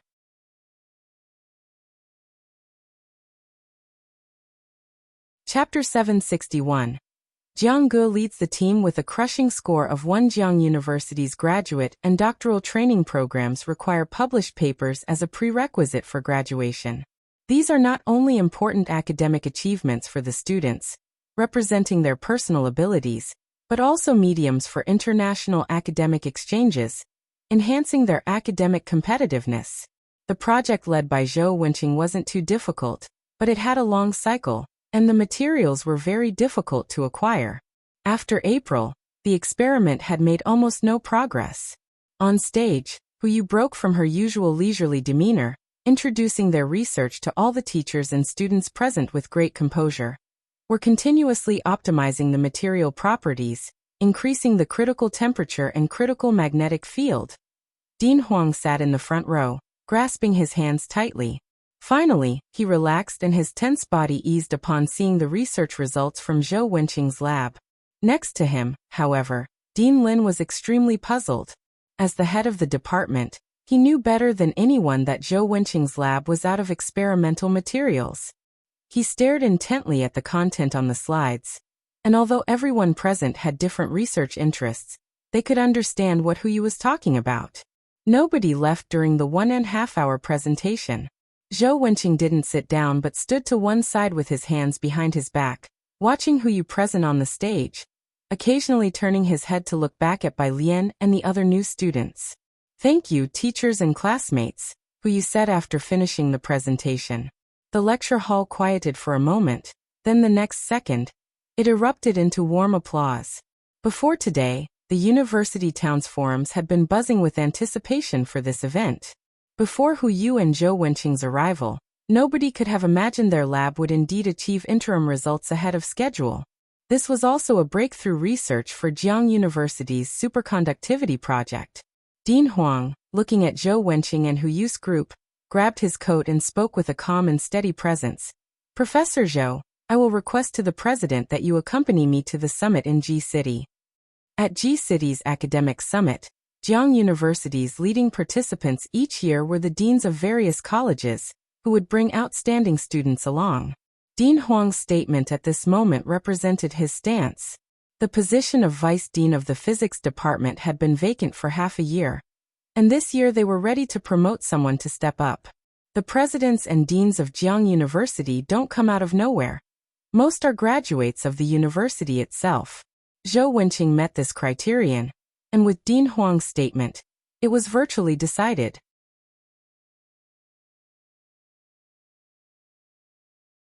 Chapter 762. Jiang Gu leads the team with a crushing score of 2 by Xiaoke. Dr. Zhu placed a pen in his notebook, returning to his senses and inquired of Bai Xiaoke. You said that those new students all come from Xiangqing? Yes, that Bai Lian is my younger half-sister from the same father. Dr. Zhu didn't say anything further. He knew that Bai Shuke's information was incorrect. This year's freshmen only Bai Lian and Ning Xiao were well known, even overshadowing Liang Wei's prominence. Last month, before President Huang had asked him, Dr. Zhu had already received news about Bai Lian and her group from Bai Xiaoke. They were from Xiangqing with no significant background, so he initially rejected Bai Lian and the group of new students so decisively. The students nearby were still discussing whether Zhou Wenqing was about to be promoted. Going from a professor to a vice dean, and to the vice dean of Jiang University's School of Physics, at that, would grant him several times more power than he currently had. He would be an entity that Sun Fu and Zhu Jinhua would have difficulty reaching within 10 years. Sun Fu and Bai Lian's group still had some conflicts, but that was manageable. Zhu Jinhua, however, was feeling extremely uneasy. Reflecting on it now, when President Huang assigned the new students to him, it must have been because he knew some insider information and had Zhu's best interests in mind. Yet he failed to seize the opportunity. The people around them were all discussing the superconductivity Meissner effect or Zhou Wenqing, and the new students. Zhu Jinhua, however, couldn't continue listening and quickly left with his notebook in hand. Brother. After Zhu Jinhua had left, Bai Xiaoqi and Song Min dared to approach.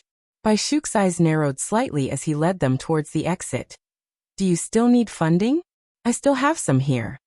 For the current Bai family, Bai Xiaoke was the hope for elevating their status, and he had always been very generous to Bai Xiaoke. The money was sent efficiently. No need. Bai Xiaoqi shook her head. Brother, we too do not need the family's investment.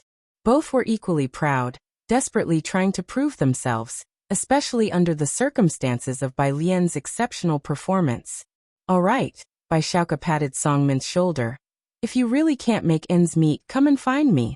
Zhou Wenqing's laboratory completed their project ahead of schedule, something most people on the forum didn't anticipate. Besides Sun Fu and Zhu Jinhua, there was another group that was restless. In the neighboring study room, Wang Shi sat at the very edge, looking at posts on the forum. A second author in Nature, their regular grades should be higher than ours, right?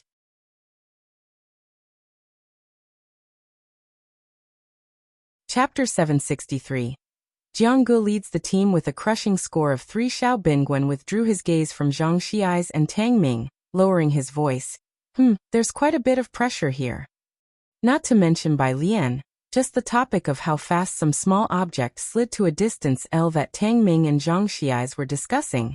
Xiao Bingwen had long since forgotten. Su Nanjing smiled and then stuffed his hands into his pockets, following Xiao Bingwen outside. Xiao Bingwen reached out to open the door to room 303, but as soon as he opened it, he saw Yang Lin outside about to press the doorbell. Yang Lin had just come from school, and was still wearing that black long-down coat, with the coat's hood fastened on her head. Yang Lin had a distinct style. Ever since Xiao Bingwen found out that Bai Lian and her group of friends had all been admitted to Jiang University, he had taken a keen interest in them and naturally recognized her as one of the girls. The one from Xiangqing Hospital before. Hi, young student. Xiao Bingwen was now very polite to the students from Bai Lian's group, as they might be asked to hold honorary positions at their Xiao family's company in another 10 or 8 years. Seeing Xiao Bingwen and Su Nanjing, Yang Lin, her deep eyes hidden behind glasses, gave a slight nod of acknowledgement. It sufficed as a greeting. She stepped aside and entered directly. As usual, cold and silent. Su Nanjing raised an eyebrow. Once outside and the door closed behind him, Xiao Bingwen trailed 2 steps behind Su Nanjing. Now whenever I see Miss Bei's classmates, I always feel like each of them is extraordinary. That young man with shouting just now, I always feel like he has seen blood. That was Zhang Xiai's, whom Xiao Bingwen had rarely encountered. Probably close enough, he really has done time, said Su Nanjing, knocking on the next door, glancing at Xiao Bingwen. Qi Lu even sentenced him for a year. The door was opened by Ming Dongheng. Young master and Chief Chen are in the study. Chief Chen is also here? Xiao Bingwen's eyes lit up as he spoke to Su Nanjing. The Chen family seems to have split into 2 new laboratories. If we had that kind of influence, we wouldn't need to ask professors to lend their names everywhere. After his promotion 6 months ago, Chief Chen's influence in Jiangjing had grown significantly, and even several senior figures had to give him respect. You're thinking right. Su Nanjing got a response from Jiang Fulai and opened the door to the study. Why don't you ask Brother Jiang or Academician Ma to lend you a name? Xiao Bingwen was about to say more, but as the study door opened, he shut his mouth. He followed Su Nanjing into the room respectfully and stood aside. The piano room and bedroom took up most of the space. The study in room 302 wasn't large.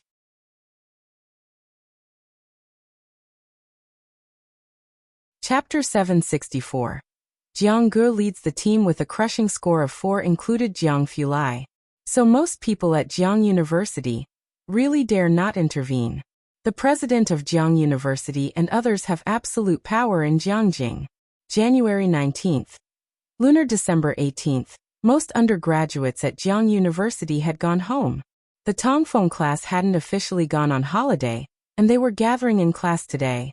Zhou Wenqing sent a message in the group saying they would gather as usual at 8 o'clock, but today, just before 7, the lecture hall was already packed with people. Unlike other classes, the Tongfeng class would publicly release final grades on the spot, since they were also tied to the places for this year's Boss Winter Talent Camp, and to avoid any doubts, all were announced on the spot. Gao Yuan and Wang Zai's group arrived very early. By the time Bai Lian and her group got there, Gao Yuan and Wang Zai's group were already present. Both groups were the stars of the Tongfeng class this year. And as soon as the doors opened, the eyes of everyone in the Tongfeng class shifted their way. Bai Lian sat down casually next to them. Today, she didn't bring her computer or her thesis, just a few papers, which she looked at after sitting down, occasionally changing a word or two. Today, the rankings and spots for the term were to be announced, and most people, including Gao Yuan, were too excited to stay calm. They glanced at the door from time to time, waiting for Zhou Wenqing to come, with some people quietly complaining that the final exam questions were too hard. Among Gao Yuan's group, Wang Shi was especially nervous. With the classrooms heating on, he had taken off his coat and was just wearing a shirt, with a thin layer of sweat in his palms. He occasionally looked over at Ding Wenyang and his group. After all, he had left Ding Wenyang's group for the sake of a spot at the Winter Talent Camp. This was extremely important for everyone in the Tongfeng class. Damn, I just heard that Gao Yuan's group gets tutored by Dr. Gao on the questions issued by Academician Ma every week. How can we even compare with them? Even Ding Wenyang was affected, turning back uneasily to look at Tang Ming. What do you think will score on the finals, especially the continuous assessment? Will Academician Ma give us like 30 points?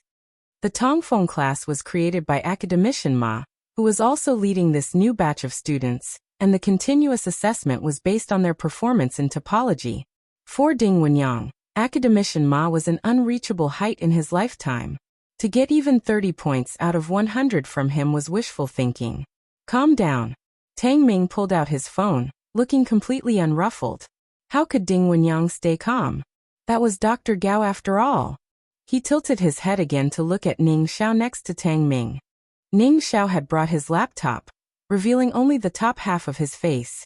His eyes, slightly somber, hung low as his fingers ceaselessly tapped the keyboard. Obviously, he hadn't heard his comment. Ding Wenyang paused, then turned to look at Bai Lian in the innermost seat. Bai Lian's white bib was laid on the table, dressed in a crimson-colored traditional jacket. Her pale fingers idly pressed down on the paper, as her pen drew a series of musical notes. Even with her unusually bright attire, she still brought out a sense of light elegance. She looked up undisturbed. Her deep-set eyes made Ding Wenyang's restless heart suddenly settle. Around 7:50, Zhou Wenqing entered with a briefcase from outside. Zhou Wenqing looked refreshed after a week's rest, and as the door opened, nearly all eyes in the classroom turned to him. Except for Bai Lian and Ning Xiao. Everyone arrived quite early today, smiled Zhou Wenqing as he walked directly to the lectern, without beating around the bush. All right, I'll go ahead and announce the rankings to you. He reached out and pulled out a stack of papers from his briefcase. Gao Yuan and the others watched Zhou Wenqing's hands intently, and the two groups at the front turned back and whispered to those next to them. Hey, it's definitely Gao Yuan's group, with continuous assessment accounting for 40%, lab work 20%, and final exams 40%. The voice was very soft. But in the now quiet lecture hall, Gao Yuan and Wang Zai's group all heard it. Wang Shi almost held his breath, staring intently towards Zhou Wenqing. Gao Yuan appeared very calm, assured of his victory. Zhou Wenqing started handing out their assessment notices according to the rankings. Bai Lian 96 points, Ning Xiao 87, Tang Ming 84, Liang Wuyu 83, Su Zhiyue, Gao Yuan 78. Tang Ming went up alone and collected all of their scores. Several names were called out before it finally came to Gao Yuan and Wang Zai's turn. Obviously, Bai Lian's group, especially Bai Lian herself, scored far higher than Gao Yuan. Bai Lian 96 points? Her continuous assessment must be at least 90, right? Academician Ma gave her such high points? The people in the lecture hall looked at each other in disbelief, some looking at their own score of 20 for continuous assessment, not daring to speak out. Everyone had expected Academician Ma's scores to be low, but the continuous assessment scores for Bai Lian's group seemed excessively high. Sitting in the middle, Gao Yuan's face darkened. He stood up, his gaze falling on Zhou Wenqing's face. In the silence he spoke up. Mr. Zhou, I know Bai Lian and the others are your students, but isn't it biased to openly protect them like this? The classroom was left with only the sound of breathing. Zhou Wenqing looked at Gao Yuan seriously, frowning. Gao Yuan, what do you mean by that?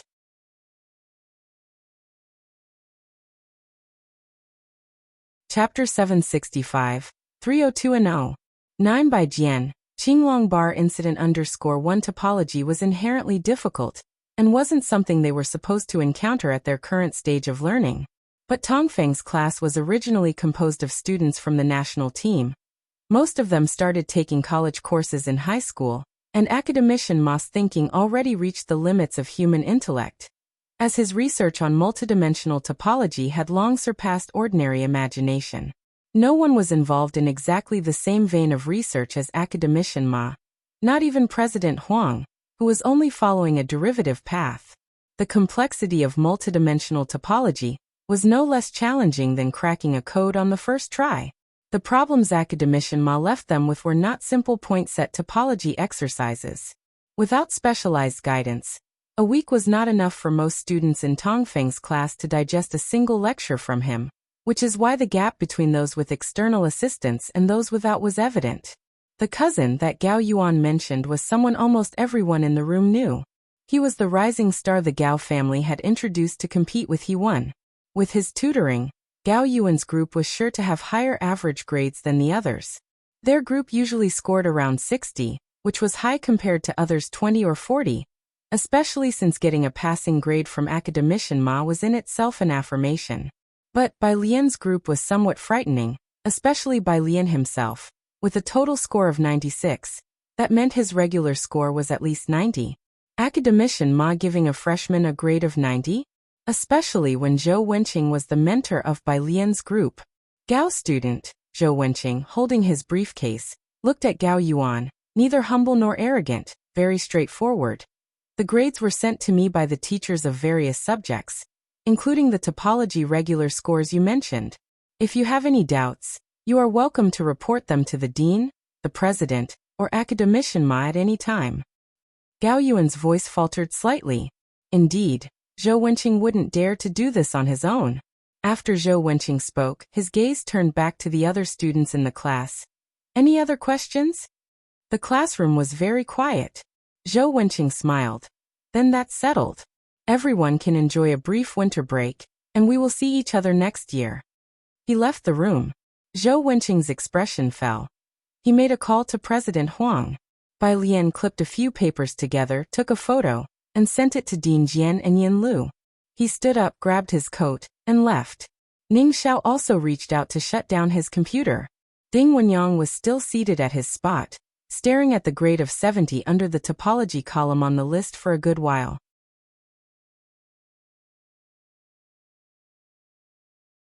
Chapter 766, 302-0. 9 by Jian, Azure Dragon Bar Incident _2 Until now, the top 10 on the list have always been terrifyingly talented individuals from various fields. There are currently only 3 people with more than 10 million points. When Bai Jian first appeared on the newcomers list, no one in the major domestic laboratories paid attention, but since the summer vacation, this person suddenly appeared on the overall ranking. They climbed from several thousand to several hundred, and finally to the top 100. In the end, they emerged before everyone 9th. The points were frightening. Everyone was wondering how far this person could eventually climb in the ranking. A character who suddenly emerged out of nowhere. Every faction was investigating their backstory. But Gao Yi had almost reviewed the information of all researchers and still couldn't find any relevant data on this Bai Jian researcher, delaying his plans to recruit them. This person's capability is definitely not limited to this. The middle-aged man grasped Gao Yi's implication. I will continue to check the overseas laboratories. If they couldn't find anything domestically, they imagined that the person should be in a laboratory abroad. Gao Yi's phone rang. It was Gao Yuan. Afternoon at Xijing Club. In a private room. Lu Yuzhang took a phone call, then turned to the girl in front of him, wearing a beige Chong Sam and looking exceptionally gentle, stood up, and shook her hand. Okay then, Miss Wen, we'll see each other on the 28th. They were as distant as if the other person was a partner or collaborator. Goodbye. Wen Jixia also stood up and politely shook hands with Lu Yuzhang. Both from equal social standings, they had only met 3 times but were already bound together. Lu Yuzhang left the room, his female secretary waiting outside, handing over his suit jacket, then smiled politely at Wen Jixia coming out from behind. Miss Wen. Everyone knew that Wen Jixia was about to become the wife of the elder son of the Yu family. The secretary treated Wen Jixia with considerable politeness. As Lu Yuzhang stepped away, the female secretary followed. President Lu, Mina is trying her best to contact Wang Xian. But at the moment, the other party only has one endorsement brand, solid foundation paste, and the chances of us securing a deal are not great. The two of them were close to each other. When Jixia felt nothing, only waiting for the person to enter the elevator before she leaned somewhat ungracefully against the wall and pressed her phone, ordering, "Bring my shoes up." She rarely wore high heels, and today's were rubbing a bit. When the one family driver brought the shoes up, she switched to sneakers and casually picked up a black coat to drape over herself. As she walked, she tapped her phone, sending a message to Bai Lian.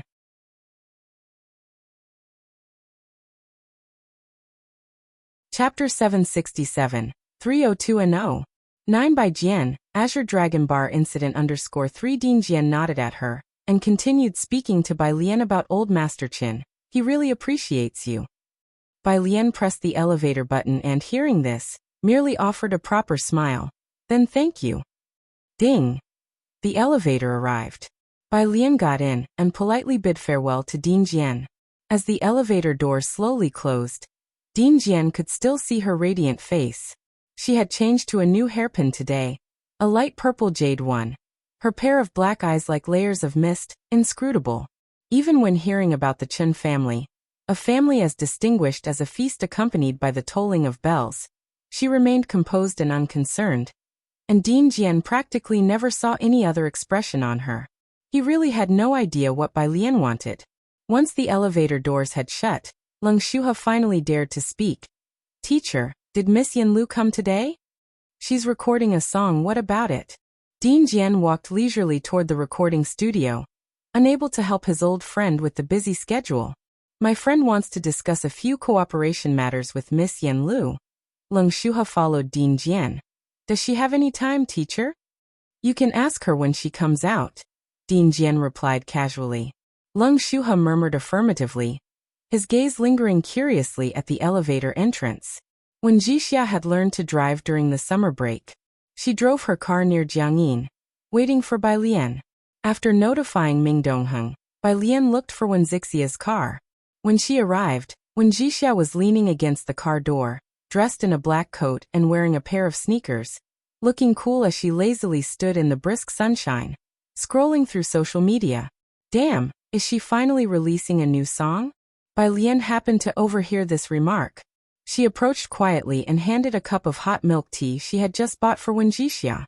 Why have you come to Jiangyin?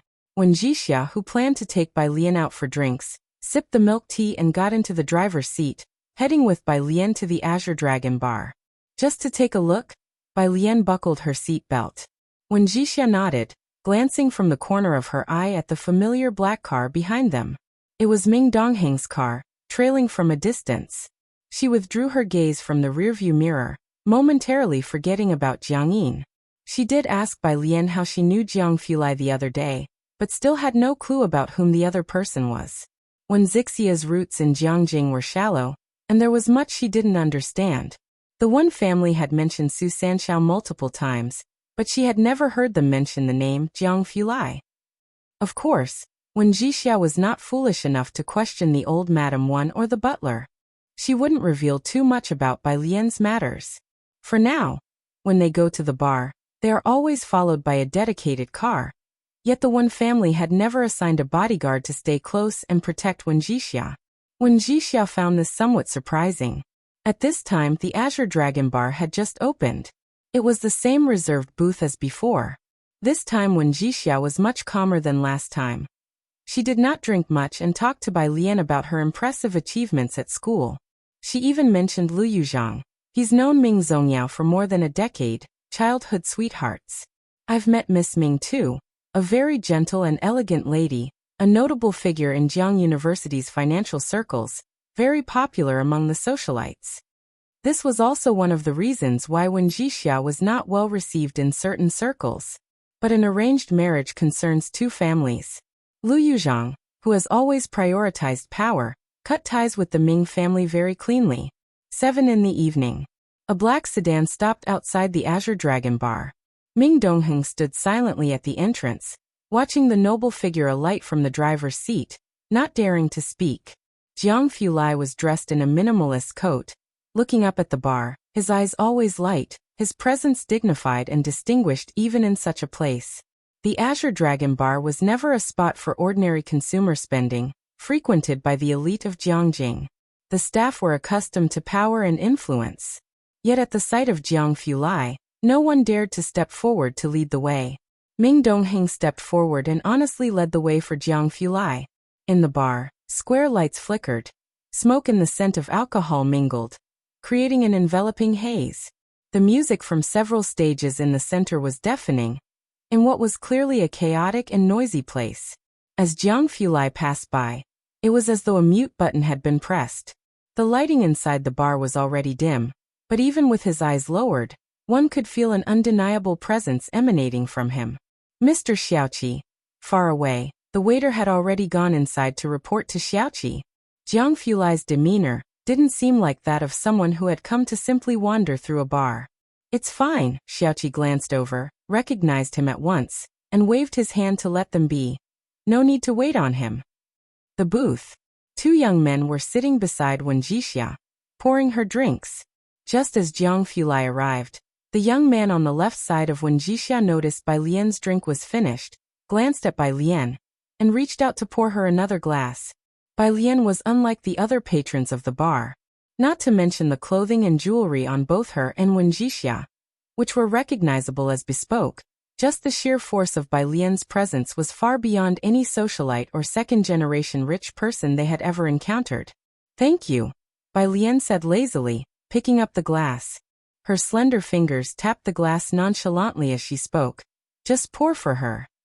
She politely declined. Wen Jixia wasn't as drunk today, just a bit dizzy. She smiled, about to speak, when suddenly she felt the atmosphere around her inexplicably turn cold. Bai Lian also felt it and turned around to see Jiang Fulai, her lazy and beautiful face revealing a slight smile. Why did you come over? Wen Jixia shuddered, suddenly becoming sober. She stood up somewhat reservedly. Jiang Fulai sat down beside Bai Lian with his usual expression, glanced at Wen Jixia, and said calmly, I'm just passing by, don't mind me, continue drinking. Wen Jixia sat down, suddenly feeling a bit hesitant to drink.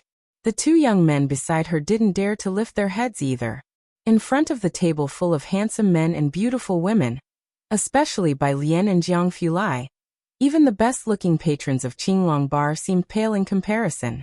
Jiang Fulai slowly rolled up his sleeves and unhurriedly picked up an unopened bottle of liquor from the table, pouring a small glass of brown liquid for Bai Lian.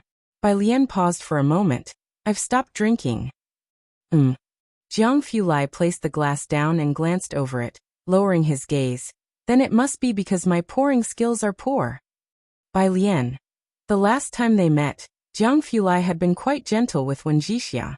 It was only now that Wen Jixia truly felt the oppressive aura of the young Mr. Jiang. She rose to her feet. I have to rush back for a meeting, silly. Let's meet another time. She went to the bar to settle the bill, but was informed that Jiang Fulai had already paid it. Miss Wen, Ming Dongheng appeared like a ghost, courteous and polite. I will escort you back. When Jixia got into Ming Dongheng's car, finally coming back to her senses, she answered a call from the Wen family butler. Miss, it's 7 o'clock, how come you haven't returned? On the way, when Jixia sat in the back seat, cracked open the window to clear her head. I'll be home soon. Drive slowly, the butler advised upon hearing the sound of the wind, before sharing some gossip with Wen Jixia. The second master is also here, and Jiwei mentioned she saw Yan Lu at this afternoon's gathering. She is trying to work out a deal with Yan Lu's management agency. Having a brand spokesperson is very important, and clearly, this year in the entertainment circle, no one is hotter than Yan Lu. She's not just a performing artist and singer now, but also the official representative of Xiangqing, and is highly promoted by the Jiangjing Music Academy.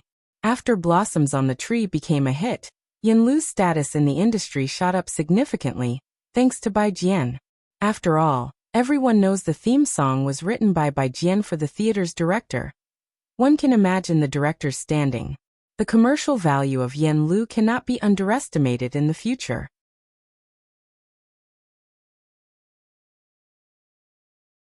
Chapter 768.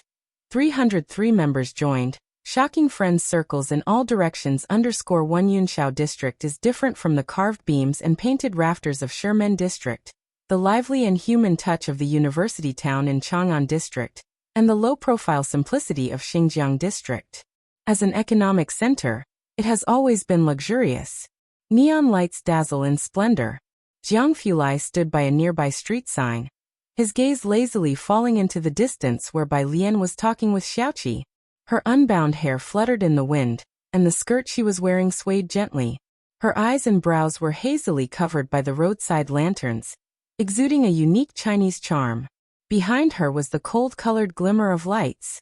Uniquely blessed. I won't make an appearance, Bai Lian discussed with Xiaoqi about the end-of-year business alliance event. You and Dr. Lu can host it. I've reviewed Sun Chun's year-end welfare plan. It's very good.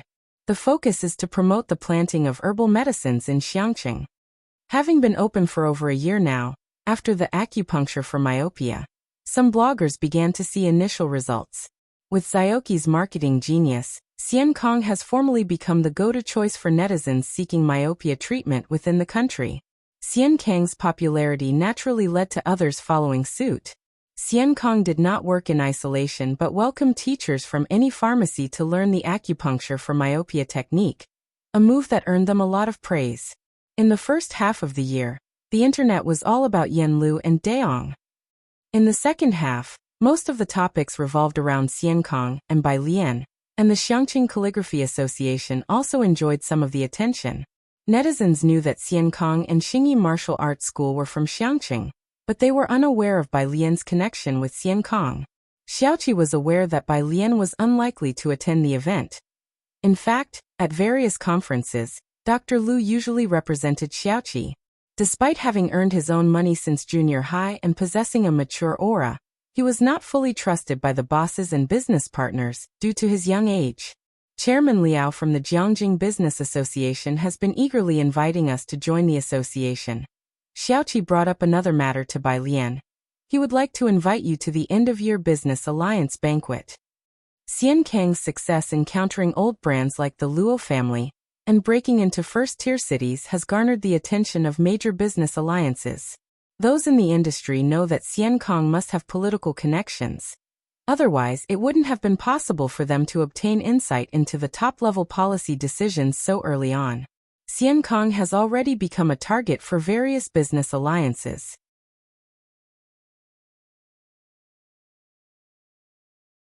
Chapter 769.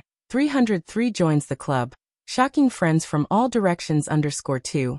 She was looking at the new guzheng placed in the middle. When did you buy it? Without turning her head, she knew he had come out. Jiang Fulai knew she didn't like to blow-dry her hair, so he went to the bathroom, fetched the hairdryer, and had her sit on the sofa to help her dry her hair.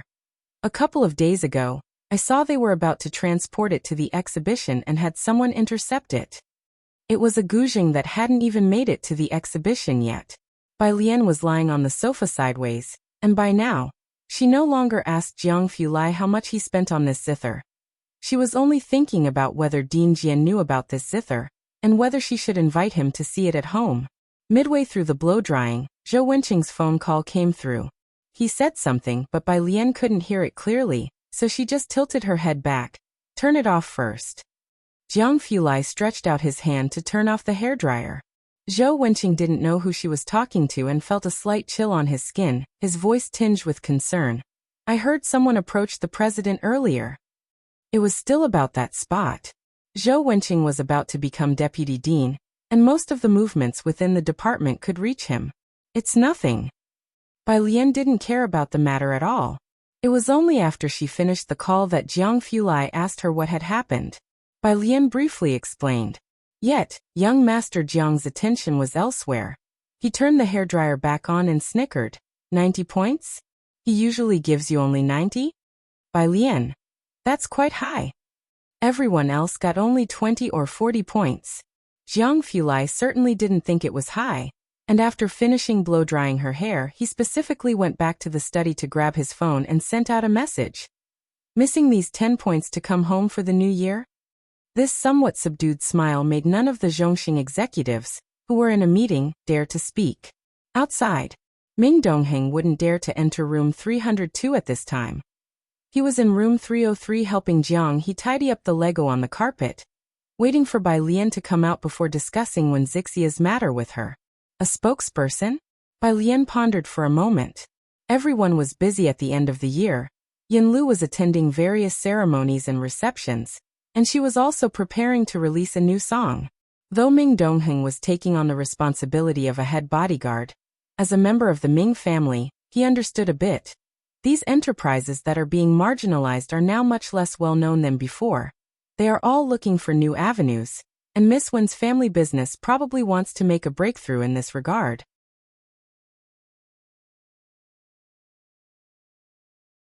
Chapter 770. 303 joins the club. Shocking friends from all directions _3 but, compared to the person in front of him, he still fell short by quite a bit. It's the merit of Xiaoqi and Dr. Lu. Bai Lian raised her glass, always reserved in expression, and replied with neither servility nor overbearance. Xiaoqi's marketing strategies have been borrowed by countless others. This kind of three-shop marketing strategy, plus a lawyer in the background whose identity was unknown, made most companies hesitate to make a move. After all, everyone in business knows how terrifying a top legal team can be. Even a top 100 global company like the Luo family rode the wave of this hype. So who else would dare to make a move? After the meal, Bai Lian agreed to join the Jiangjing Commerce Association. Liao Guangshuan personally escorted Bai Lian to the car. Miss Bai, I will deliver your Commerce Association VIP card to you once it's ready. Thank you. The car was still driven by Ming Dongheng. After Bai Lian got into the car, Liao Guangshuan's secretary finally spoke. Miss Bai is really lucky. He was referring to Xiaoqi and Lu Jiwei underneath Bai Lian. Lucky? Liao Guangshuan glanced at the secretary. To gather several management members of Xiankong together and make them follow orders dutifully, do you think that's just her luck? This kind of governance some old-timers in the business association might not be able to use as skillfully as Bai Lian's side. The two walked back. Inside the business association, a manager led a group of people out. Seeing Liao Guangshuan, the manager hurried to greet him. President Liao, then continued to introduce. President Liao, these are the outstanding participants of the campus entrepreneurship competition. Our department specifically invited them to come for training at the business association. This is Song Min. Upon hearing that this was the president of the Jiangjing Commerce Association, the group of entrepreneurial university students was very excited, including Song Min and Bai Xiaoqi, who walked at the front. President Liao had just met Bai Lian, who even in his presence was elegantly natural and composed.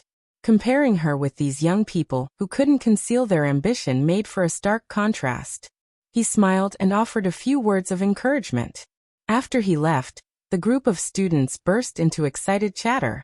That was President Liao. Bai Xiaoqi couldn't contain herself and whispered to Song Min. I wonder if he remembered your name just now. For them, President Liao was a significant figure in the industry.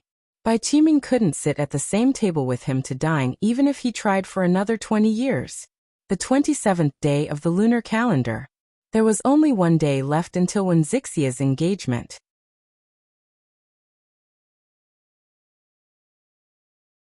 Chapter 771. 303 joins the club. Shocking friends from all directions _4 Uncle Wen also turned his attention to the grandmother. This is my childhood friend Bai Lian. Wen Jixia glanced at Wen Jiwei.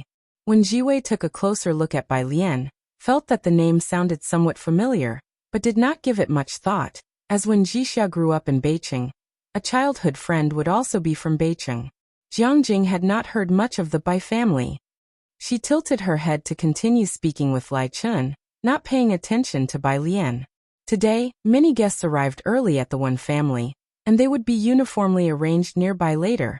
As one of the main figures of the event, Wen Jixia was supposed to host the guests together with the grandmother and Uncle Wen, but in practice, Bai Lian had been standing with her in the living room for half an hour, while most of the high-status management personnel were received by the grandmother and Uncle Wen. Most of the younger people were talking to Wen Jiwei and Lai Chen. I heard you concluded a deal with Miss Ming last time? Deal is an overstatement, but you know Ming family has recently collaborated with Zhongxing, right? I just tried to invest a bit of capital. I can't compare with them. Wen Jiwei modestly said, it's my cousin who is really amazing. He recently connected with the manager of Little Grape Private Equity. Little Grape Private Equity, in just 6 months, had become the leading private equity in the Jiangjing area. It seems that each person behind the management team had significant backgrounds. Jiwei, do you know the inside story? Will the people from Jiangjing's business alliance also come tomorrow? The Wen family and Yu family were also members of Jiangjing's business alliance, and it was certain that members would attend the engagement. Yes, said Wen Jiwei. My uncle even invited Chairman Liao, though I don't know if he will grace the event with his presence. There were various receptions at the end of the year, and at such times, it's not easy for them to invite Chairman Liao. A group of people gathered and chatted excitedly. Wen Jixia was used to being marginalized by these people. Occasionally she would join the conversation with Uncle Wen about business, but mostly she turned her head and talked to Bai Lian. She passed Bai Lian a stack of exquisite pastries. They're not as sophisticated as what you're used to eating. My family's chefs are going to be annoyed to death by me. She had discovered last time that Bai Lian liked these delicacies, so the Su family brought her a box. Bai Lian's visit had been in Wen Zixia's preparation plans for a while. Bai Lian sat beside Wen Jixia, stretching out her hand to pick up a plum blossom-shaped crystal pastry. It's delicious. She lowered her eyes and ate 2 pieces methodically.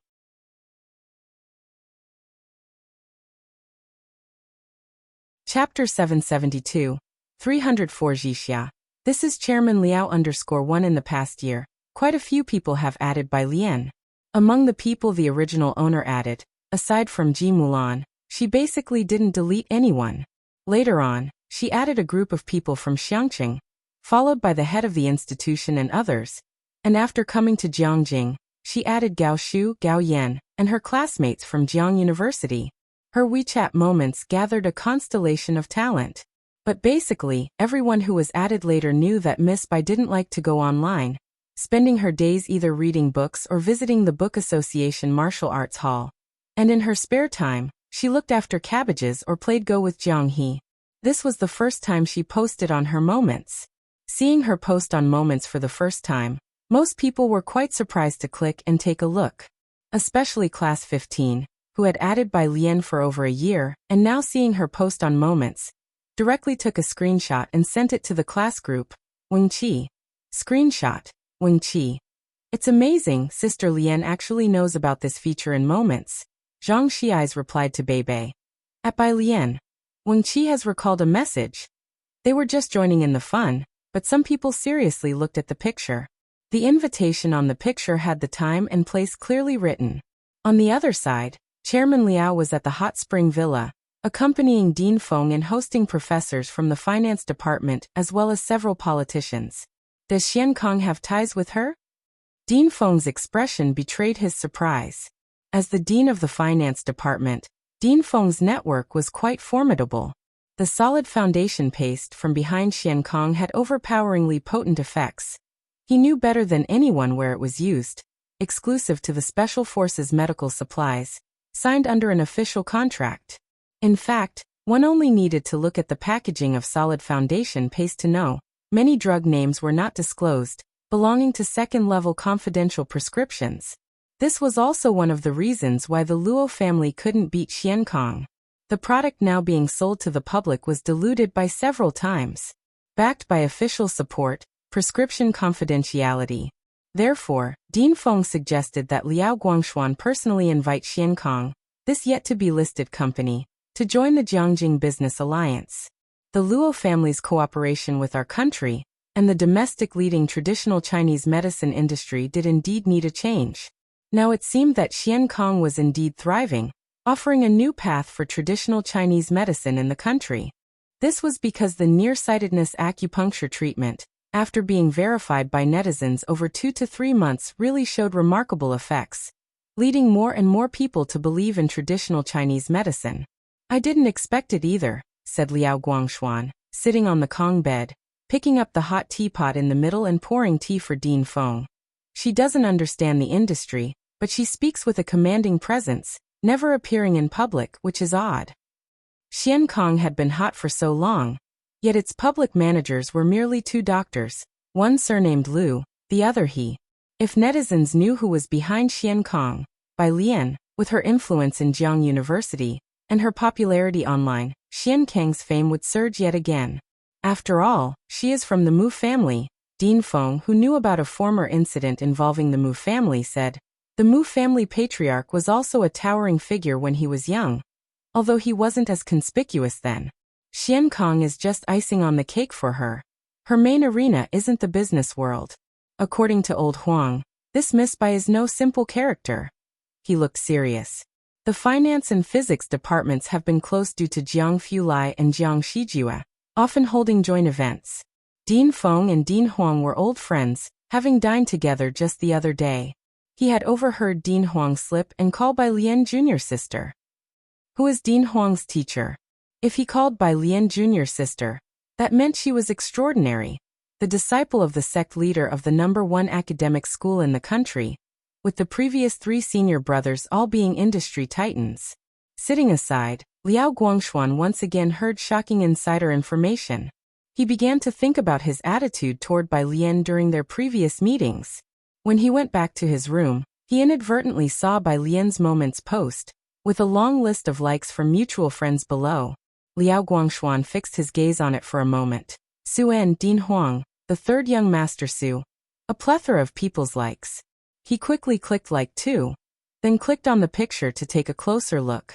He didn't remember the invitation, but he knew of the One and Yu families, both being business alliance members, and called his assistant to inquire if they had received an invitation. Learning that they had, he began to consider. At the end of the year, he was to entertain several leaders with Dean Feng.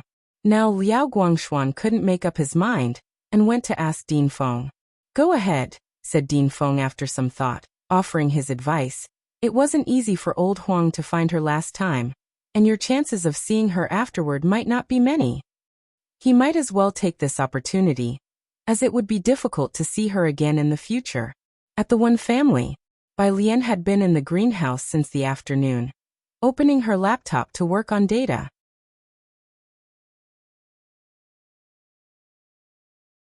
Chapter 773, 304 Jixia.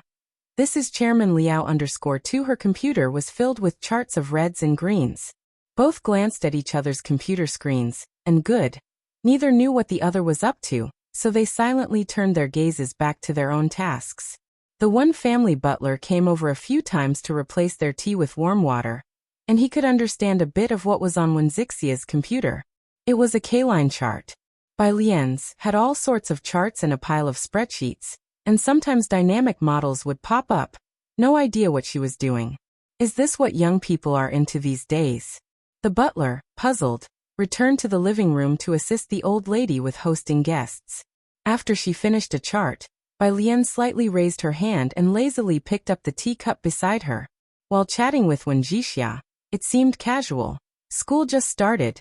You seemed quite reluctant about the engagement when you met me?" She had also looked into the One and Yu families. All it would take was a word from Wen Jixia, and she could make both the One and Yu families take a step back, but Wen Jixia did not bring it up again. Marrying anyone is still marriage. With no one in the flower room, Wenxixia's ambition was clear. She leaned back in her chair, her hand resting on the armrest. "The Yu family is the best blade, and both Lu Yuzhang and I know each other's purpose." The Yu family valued her as an individual, and she valued the Yu family's power. Both were very clear-headed. Bai Lian looked into Wenxixia's eyes and nodded slightly. "Good." That evening, Bai Lian stayed next to Wenxixia's room. After her bath, she continued with the afternoon's work, and then spent an hour discussing details with Ning Xiao via voice call. After the voice call, she closed the design software and returned to her WeChat page, only to see that Jiang Fulai had sent her a link half an hour ago, which was then interrupted. She powered off the computer, and then turned on her phone. On her phone, she revisited the same interrupted link and redialed it. "I was just comparing data with Ning Xiao." As soon as the video call connected, Bai Lian found a spot to place her phone, then reached out to tidy up the computer and notebook on the desk, putting them into the canvas bag next to her, while she explained to Jiang Fulai. On the other end, Jiang Fulai was in room 103, deftly playing with a black ghost stone. He was too lazy to continue playing chess with Jiang He opposite him, leisurely placing the stone to block the opponent's path, and then taking his phone out to the glass room. Jiang He on the other side. In the video, Bai Lian wore the home clothes provided by the Wen family, a silk long-sleeved shirt, her hair still half wet. Her long hair hung loosely in front of her chest.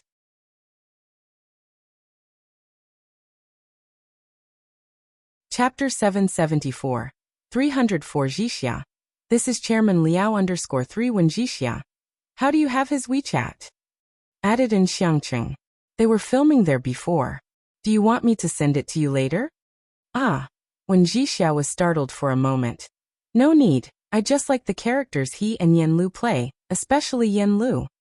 It was only after Wen Jixia left that Bai Lian closed the door and quietly picked up her phone. On the other side of the phone, Jiang Fulai was still standing in the courtyard with a glass roof, his hand nonchalantly in his pocket, quietly waiting for them to finish. His eyelashes were lowered, his voice quite indifferent. The bar sister from that day? Since that time, Wenxixia's only image in Jiang Fulai's mind was associated with the bar. Jiang Fulai didn't comment much about the bar, but as for Wen Jixia finding two handsome men to pour drinks, Mr. Jiang had some reservations. It was rare for him to be impolite. From Miss Wen to bar sister. Bai Lian. The following day, Wen Jixia got engaged. Early in the morning, the stylist was preparing Wen Zixia's gown. Wen Jixia wore a gradient mermaid dress with pearl straps. The tail was embellished with sparkling diamonds. As the two families were getting engaged, Bai Lian had not seen Lu Yuzhang either. In the morning, in a manor not far from the Wen families, the large banquet hall was laid with gray carpets, and the stage in the center was covered with fresh flowers. Servers holding trays of drinks shuttled under luxurious crystal lights. When Bai Lian and Wen Jixia arrived, there were already quite a few people gathered in groups, murmuring over glasses of wine. There were also pairs and trios greeting each other with drinks in hand. In such an event, some people wished to come but didn't receive an invitation, while others couldn't be bothered to attend despite having one. Wen Jixia, in her pearl-studded fishtail dress and a crystal tiara, wore the bright and dazzling style of a princess. Bai Lian was dressed in a simple long white gown today, a subdued color. It wasn't a show-stealing ensemble, but her unique classical temperament did not pale next to Wen Jixia. It was not without reason that the Yu family was interested in Wen Jixia. Bai Lian, by Wen Zixia's side, soon caught the attention of many. Who is that? By Lai Chen's side, a returning student classmate holding a glass of wine set eyes on Bai Lian. Lai Chen had already learned of Bai Lian's identity from the Wen family, and casually said, "According to Jiwei, she's Wen Zixia's classmate in Beicheng. She came here especially for Wen Zixia's engagement party."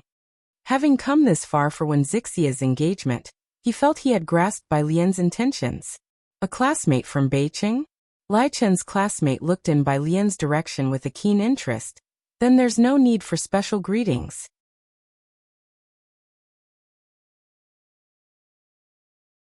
Chapter 775, 304 Jixia. This is Chairman Liao for the ceremony was about to begin when Lai Chen and a few others, holding their wine glasses, came over and raised a toast to Bai Lian and Wen Jixia, who were a few steps away. Then he spoke in a low voice to Lu Yuzhang. "You've made a poor move this time. Just look at your fiancé over there, TSK. It seems like there are more people in the circle standing with Miss Ming and Miss Su.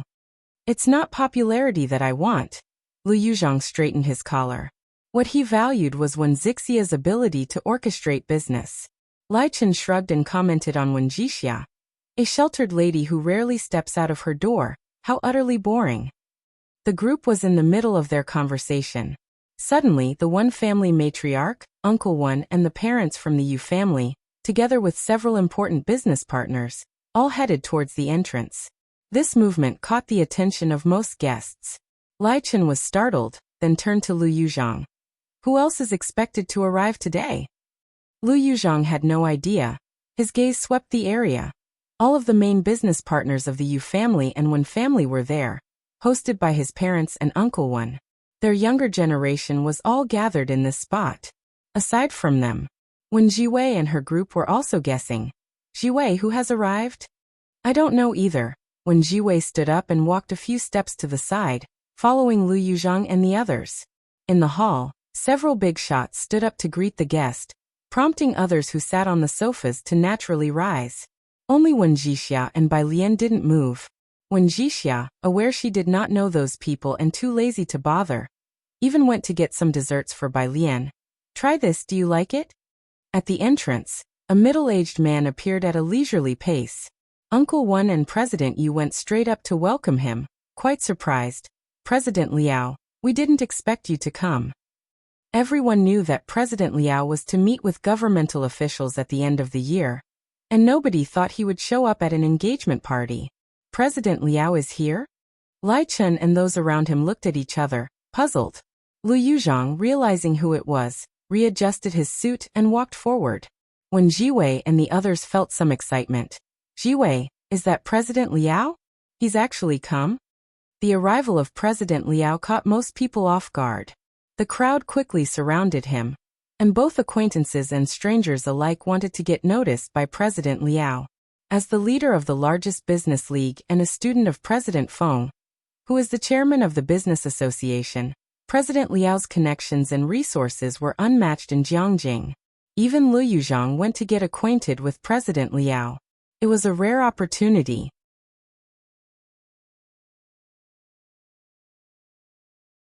Chapter 776, 305 Gao Yan's arrival _1 Liao Guangshuan had checked why Bai Lian would be here before arriving. Although Wen Jixia was about the same age as Bai Lian, Liao Guangshuan did not take her lightly at all. He slightly raised his glass and smiled at Wen Jixia, very polite. "Miss Wen, hello."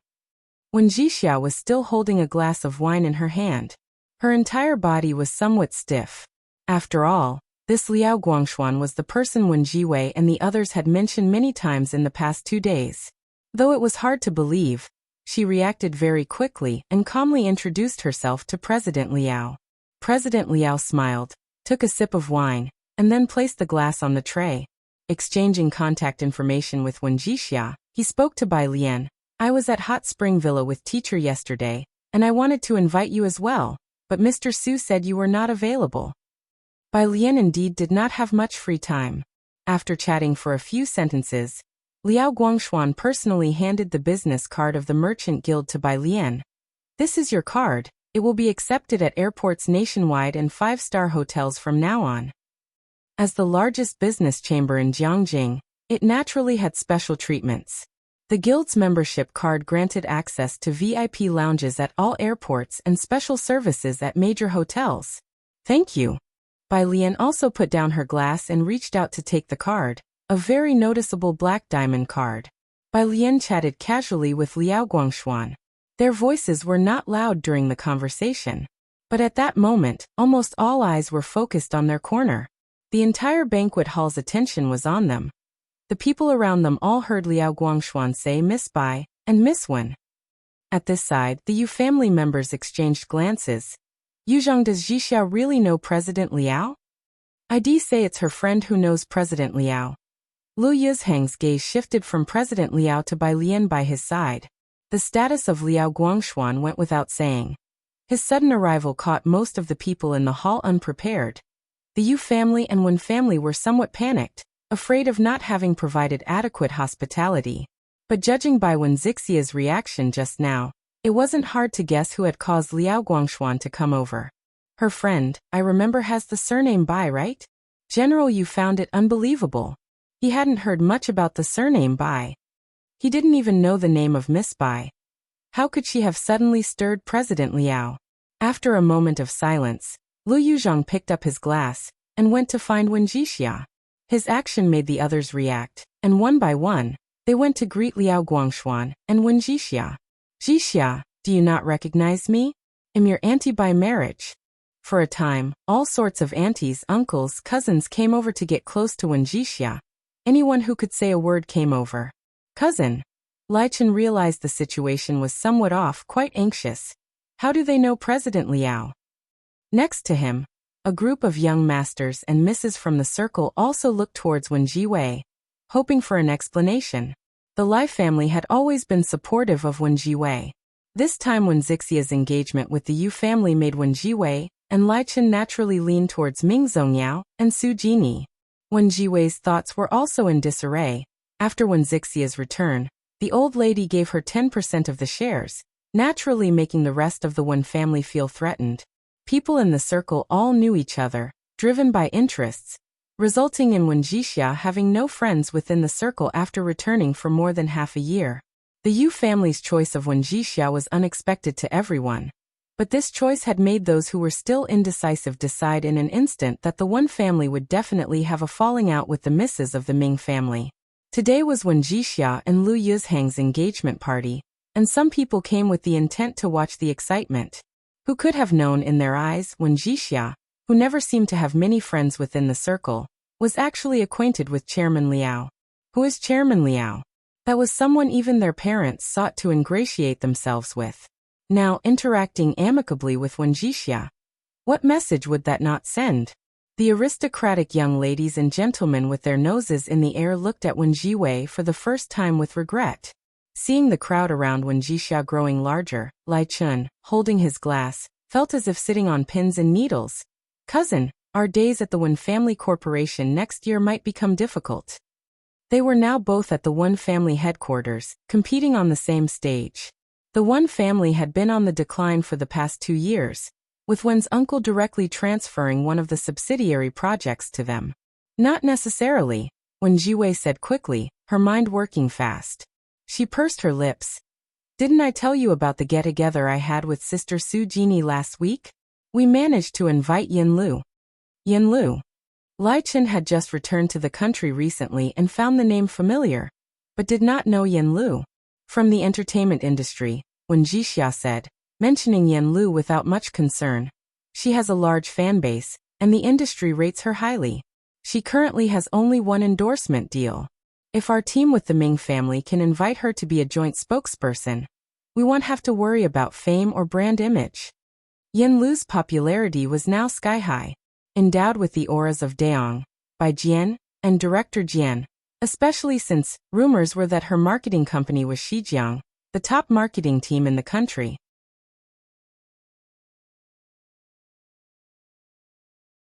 Chapter 777, 306 Jiangjing New Circle.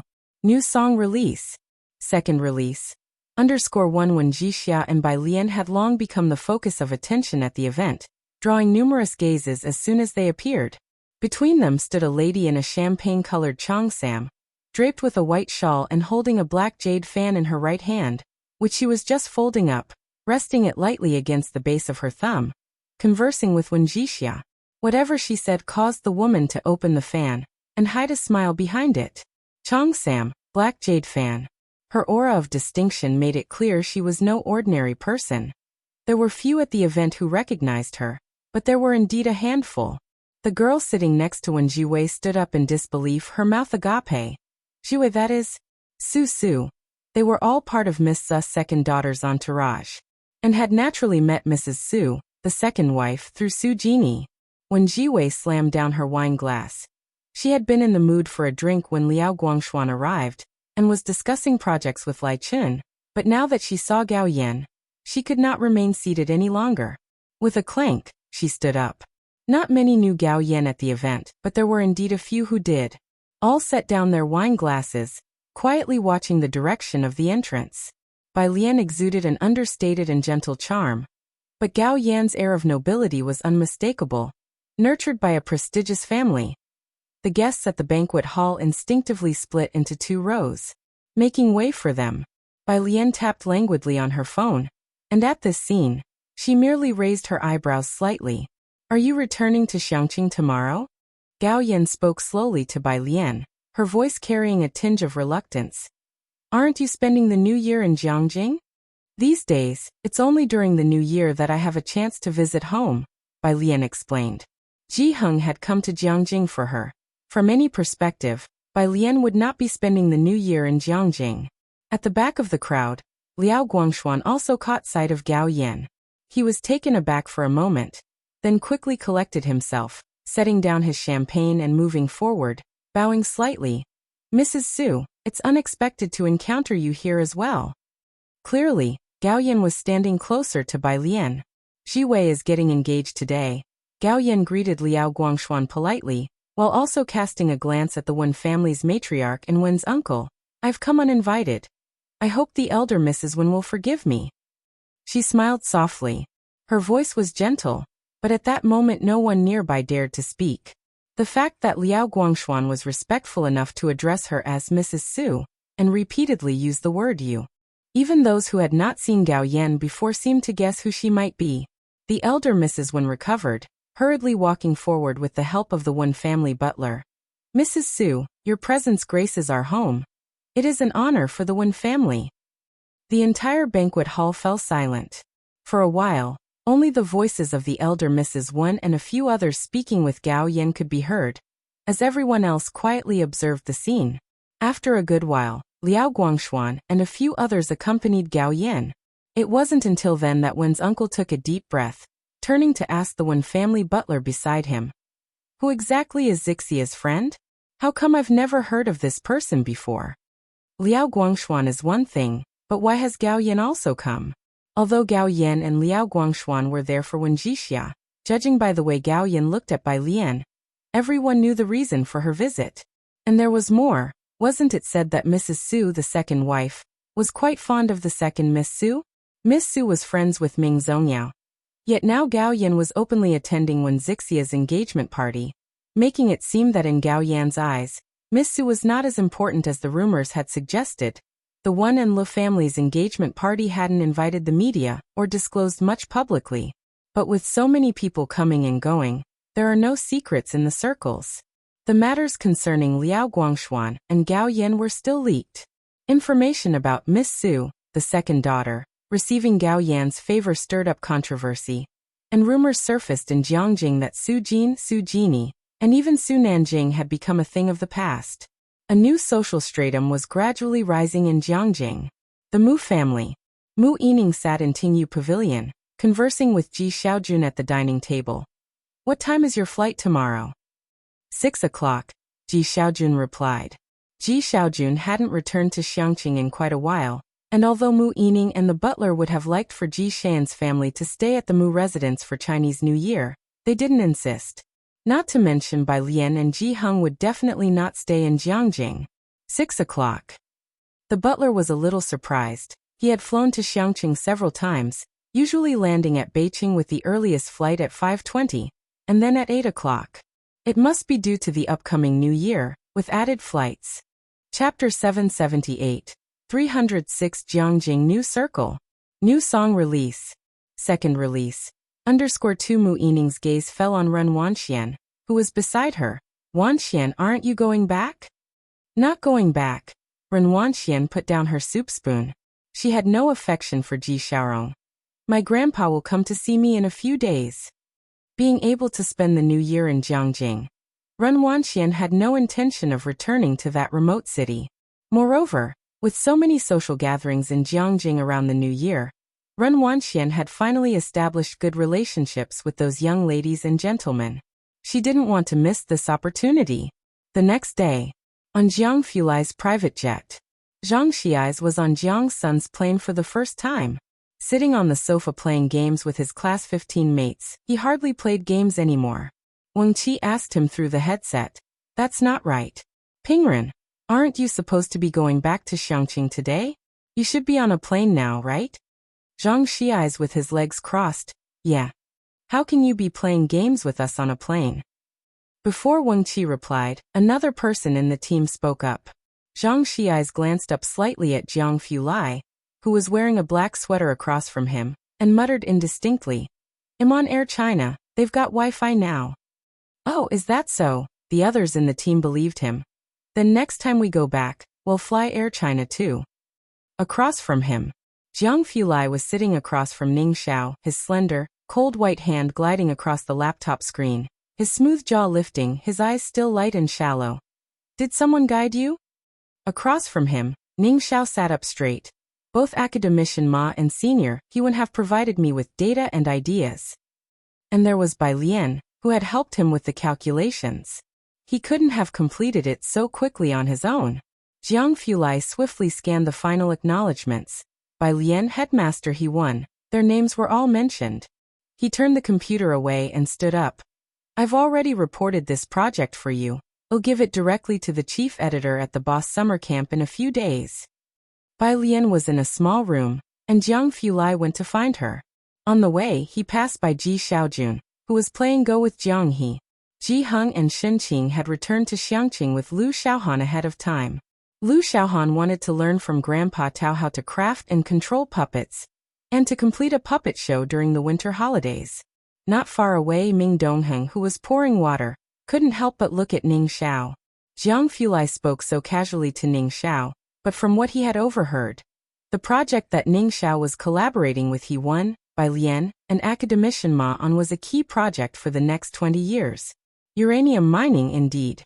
Once this project was announced, Jiangjing University and the scientific research community were about to face another storm. In just half a year's time, almost all roads in Xiangqing were widened, and the green belts were well done. More than a dozen new residential buildings and shopping malls sprang up, and Suen's Xinda Hotel had been in business for several months now. Having disembarked from the plane and taken a car to Xiangqing, Zhang Xiais and Tang Ming, among others, were all stunned. This development in Xiangqing was too rapid. It wasn't the same as the neglected border city of the past. Now calling it a second-tier, almost first-tier city was not in doubt. Bai Lian got off at Purist Street. Purist Street, once sparsely populated, was now bustling with people and lined with shops. Bai Lian looked at a tourist sign next to Purist Street. 1,000-year-old tree, ancient alley, Qingshui Bridge. She was startled for a moment, and then realized that Purist Street had also become a popular spot for many people to check in at. "Alien, you're back?"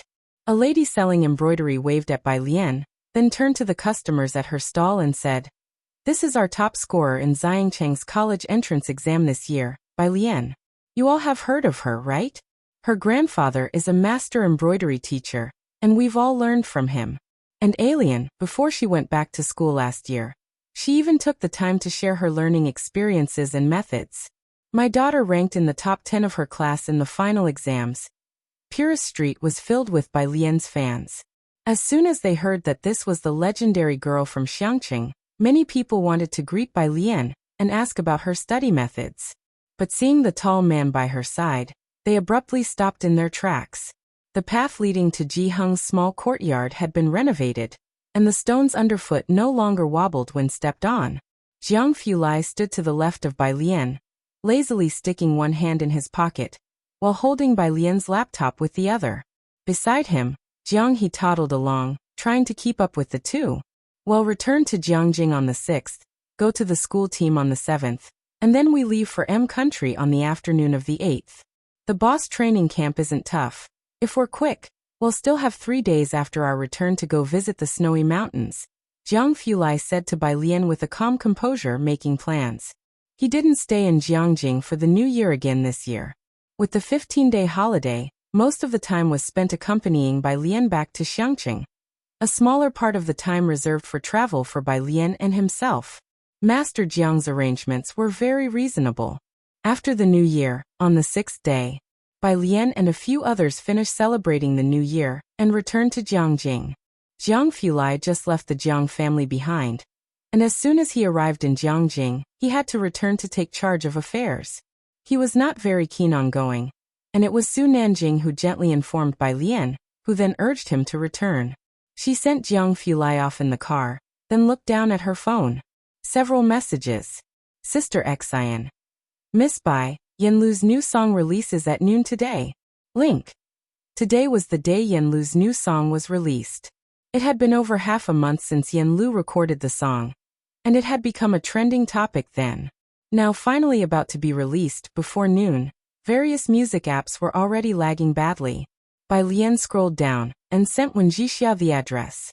She had planned to have lunch with Wen Jixia. Since the engagement banquet, one was in Xiangqing and the other in Jiangjing, they hadn't seen each other. Hu Yu, Lu Xian, and a few others had returned to school after the holiday, and after learning that Ning Xiao, Tang Ming, and others had also returned, some seniors invited them to a meal. Bai Lian had to prepare materials at school tomorrow and had no time. Only today was she free. At the same time, she wanted to introduce Wen Jixia to Hu Yu and the others. A large group of people were bustling in the private room. Wen Jixia breathed a sigh of relief upon finding out they were all talented students from Jiangjing University. Though it was somewhat intense to be in a group of Jiangjing University students, it was still more normal than her recent encounter with Chairman Liao and Gao Yan. She chatted in a low voice with Hu Yu and Bai Lian. The new year had just ended, and Lu Xian and Tang Ming had already downed a few beers. At exactly 12 o'clock, Tang Ming suddenly remembered something, stopped talking, took out his phone, opened Weibo, and helped Yanlu retweet and like, then took a screenshot to show Zhang Xi's. "This time it's all thanks to your influence," Lu Xian stated with a sigh, taking a drink, then noticed Tang Ming tapping on his phone. "What are you doing?" "Yanlu's new song," Tang Ming promoted to Lu Xian, opening Yanlu's new song. "Wanna listen?" Everyone present had heard of Yanlu, and Hu Yu was surprised. She released a new song? Wen Jixia quickly took out her phone as well. The music at the beginning sounded fine, but as it continued, it began to feel familiar. Hu Yu had a good memory. She had listened to the snippet Bai Lian played for her more than once and could even hum a little bit of it. So naturally, there was some recognition. "Wait, what's this song called?" Hu Yu raised her hand. Chapter 779, 307 Regretful Wang Xian. The secret of the Ji family _1 Wen Jixia had already seen Yanlu's new song, and she spoke, "Flatboat." "Flatboat?" Hu Yu recalled the conversation with Bai Lian, flatboat to the open seas. It matched again. Her gaze involuntarily fell on Bai Lian. Everyone at the large table was chatting, except for Bai Lian, who was seated next to Wen Jixia and was eating slowly and methodically, looking down at her food. Most people at the dinner table were scrolling through Weibo. Wen Jixia has been busy lately. After the engagement banquet, the one family who knew her had gone into hiding, and she had been with her second uncle recognizing people, going all the way from the first to the current day. It was also today when she heard Bai Lian was back in Jiangjing that her second uncle finally let her come out. Leaving the day after tomorrow? Wen Jixia was surprised to hear how busy Bai Lian's schedule was. How long will this winter camp last? Bai Lian was almost done eating. She put down her chopsticks, leaned back, and turned her head to have someone pack up some of this place's duck to take to the school for Yonglin. 1 month. Bai Lian had never been abroad, but she had seen a world map. Junior sister pack more, senior brother Lu patted his chest. Today the teacher is treating us so everyone can eat their fill. Usually, when Zhou Wenqing invited them for a meal, they bootleggers only dared to order a few greens. Today they ordered a table full of the most expensive dishes. After packing up the food, Bai Lian walked downstairs with Wen Jixia. That's not a bad thing for you. Wen Jixia retracted her gaze from the takeaway box in Bai Lian's hand and smiled. When you first returned to Xiangqing, I was afraid you might have a relapse. Bai Lian left in a hurry back then, and phone calls couldn't get through. Wen Jixia was afraid she might become more decadent in Xiangqing, but thinking about it now, if Bai Lian still had the same personality as before, even if she were lucky to be saved after jumping into a lake, being driven by the Bai family to Xiangqing probably would have led her to repeat the same mistakes. No matter how you looked at it, it seemed like a dead end. The secret that Ms. Bai had once died, Bai Lian probably wouldn't tell anyone. I heard Xiaoming say last time, you want to ask Yan Lu to be a spokesperson? Bai Lian shifted the topic lightly. Wen Jixia also remembered the matter. Yan Lu is high profile. My second uncle's idea is to go straight for Lu Su. Lu Su. Bai Lian had never heard of them. She usually didn't pay attention to the entertainment circle, and the only artists she knew were Yan Lu and Mei Yi, a member of a boy band, currently very popular too. As they reached the door, Wen Jixia explained to Bai Lian, the one family car was waiting at the hotel entrance. Xiaohan had officially become Wen Zixia's personal driver. The restaurant was in the university town, and many alumni reading for masters or doctorates were dining here. Just as they reached the ground floor, Hu Yu and their group ran into some acquaintances, people they used to hang out with often to discuss which tea house had good food. They had all heard about Zhou Wenqing's promotion. He would take up his new post at the start of the new semester. And all these people were there to congratulate Hu Yu and the rest. Quite a crowd. Xiaohan drove the car onto the main road, and looked in surprise at Hu Yu and their group. Miss Bai knew a lot of people. These were all high-caliber students from Jiang University, and in addition to being gifted, connections and mentor resources among these classmates were also crucial. His young mistress was indeed lucky. Back at the Wen residence, the butler handed Wen Jixia a cup of tea. Miss Xiwei and the others went out today to discuss a collaboration with the Ming family. They mentioned before the new year that they intended to change the spokesperson. The old master's health wasn't good, and the young members of the Wen family were now competitors to one another. Wen Zixia's sudden emergence put pressure on Wen Jiwei, who began cooperating with the Ming family. Did they really make contact with Yan Lu? Wen Jixia took the teacup. This am not clear yet. The butler shook his head. On this side, Bai Lian was headed to the biology building. And Hu Yu asked about Bai Lian's song along the way. What you heard before was the demo that hadn't been completely fixed. Bai Lian's neck was loosely wrapped in the scarf that Sun Qian had given her, her tone unhurried. I haven't given you the song title fee yet. I'll let Yan Lu compensate you for it as endorsement pay. Bai Lian wrote a song for Yan Lu without asking for any copyright fee. Yan Lu donated part of the money in Bai Lian's name to an orphanage charity, and many in the entertainment industry donated to her charity foundation. Bai Lian's tone was as if she were saying, the weather's not bad today. At the door of the biology building, Bai Lian entered confidently. Hu Yu stood by the steps, with the sunlight overhead cool and not blinding. She felt somewhat in a daze. Her phone vibrated once. Yu took it out for a look and saw a new friend request upon looking down. Hello, I am Yen Lu. Yu, who had been unfazed seeing Bai Lian take out several tens of kilograms of palladium, always felt her endurance was quite high. But now, being startled by this friend request was inevitable. Chapter 780. 307 Regretful Wang Xian. The Ji family's secret _2. Who is Yen Lu now? A household name, a big star. During the holidays, when Yu returned home, 7 out of 10 kids among her relatives were fans of Yen Lu. And now, this big star actually sent her a friend request? Yu stared at the friend request, waiting at the door for quite some time before she went back to the lab. She didn't dare to tell the other 2 senior brothers, but asked Tang Ming about Yen Lu. Sister Lu added you? Tang Ming was a little surprised, but didn't make a big deal out of it. Don't judge by her cold beauty on the show. She is actually a really nice person. Yu. The 7th day of the Lunar New Year. The students of Jiang University's Tongfeng class that were going abroad were filling out forms in the physics building. The Tongfeng class started earlier than the regular freshmen. Their term began on the 9th day of the Lunar New Year. On the 7th day, some students had already arrived at the school to study in the physics building, and Wang Zai's group arrived early. Just as they got to the physics building, they saw from afar Bai Lian and her group holding several application forms and following behind the dean's assistant, who was chatting with Bai Lian, all smiles. Wang Shi and the others stopped in their tracks, standing aside, watching them go upstairs. As Ding Wenyang was excitedly talking to Tang Ming with his head down, Yu Guang caught a glimpse of Wang Shi and the others. He hesitated for a moment, and then casually glanced over. He still remembered their group's first project last year. If it weren't for Bai Lian preparing an extra draft back then, their group would probably have been the laughingstock of the entire school. So he had no good feelings for Wang Shi. He looked away as if at thin air. After they all went upstairs, the envy was hard to hide in the eyes of the boys standing with Wang Shi.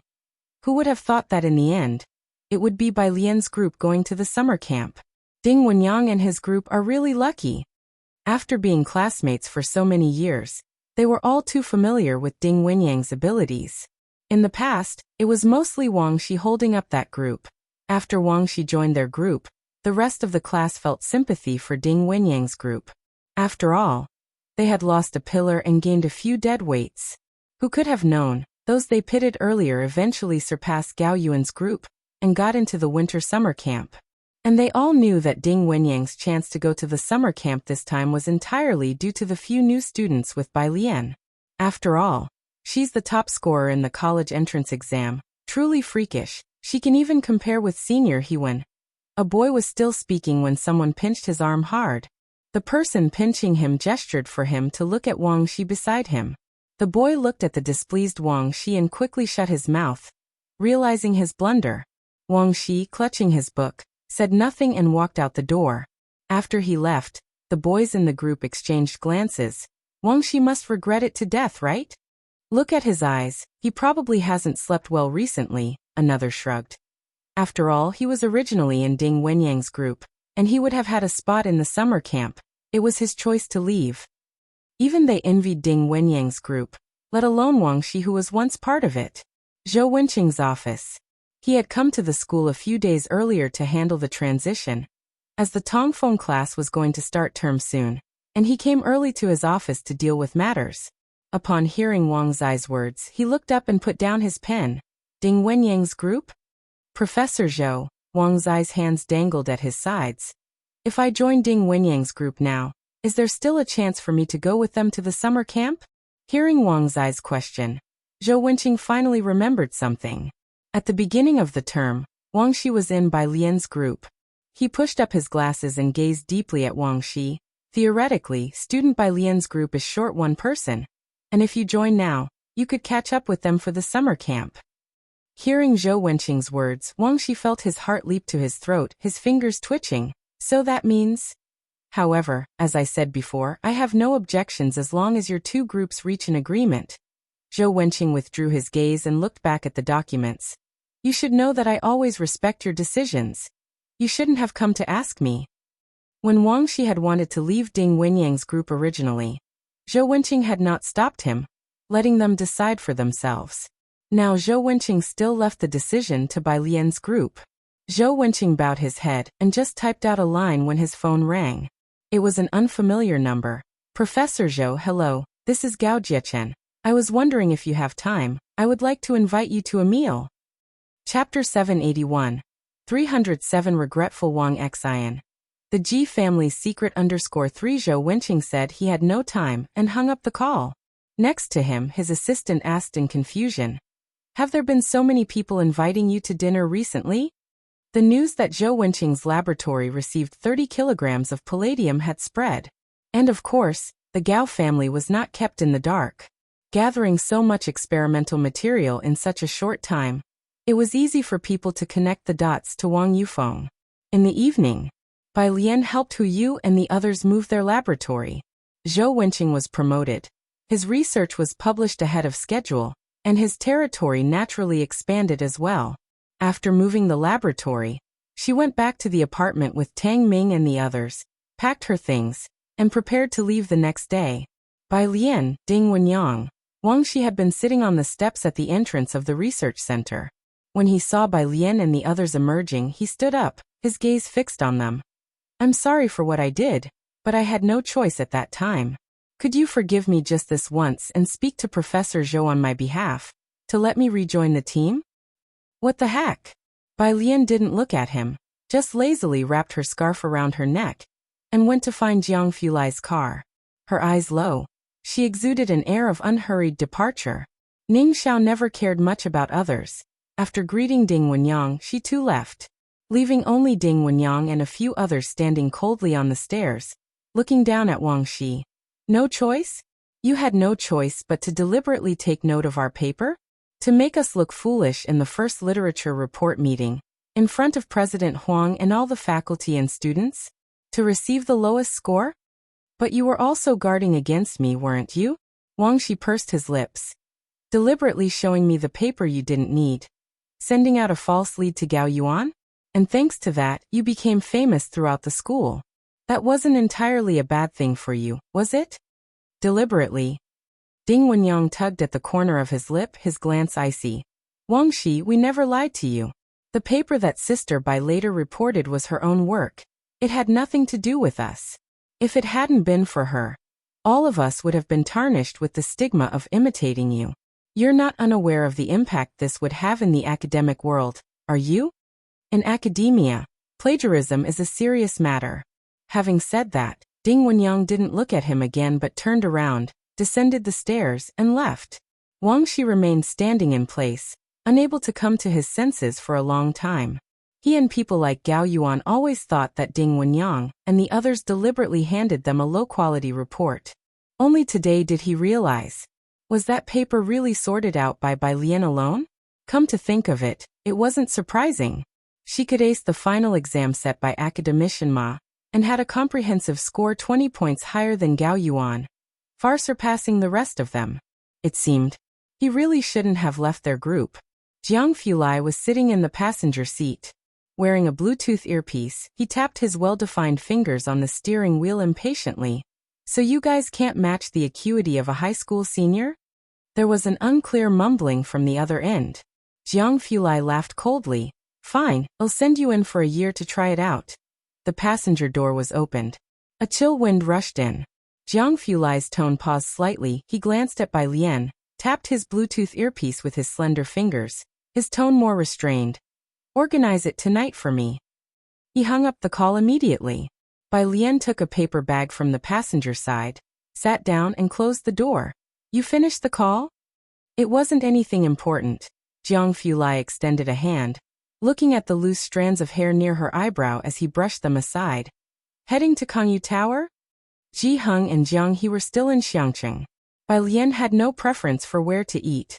Jiang Fulai drove out of the school gate, as Bai Lian received a call from Ji Heng. On the other end, Ji Heng was obviously smoking heavily, speaking in a tone neither hurried nor slow. "Xiaorong will be back tomorrow, and this time he'll stay for a week." "Tomorrow?" Bai Lian lightly raised her eyebrows. She wasn't currently in Xiangqing, and she was going abroad tomorrow. She truly had no time, Have him go to the Xiankong head store tomorrow and see Hen Jiwei for a pulse diagnosis. Over the new year, Hen Jiwei had gone back home as well. The Jiangjing store was left in Sun Chun's hands. A pulse diagnosis? Ji Heng was sitting at a stone table under a banyan tree, exhaling a puff of smoke and looking at Mu Zhao playing chess not far away with Jiang He.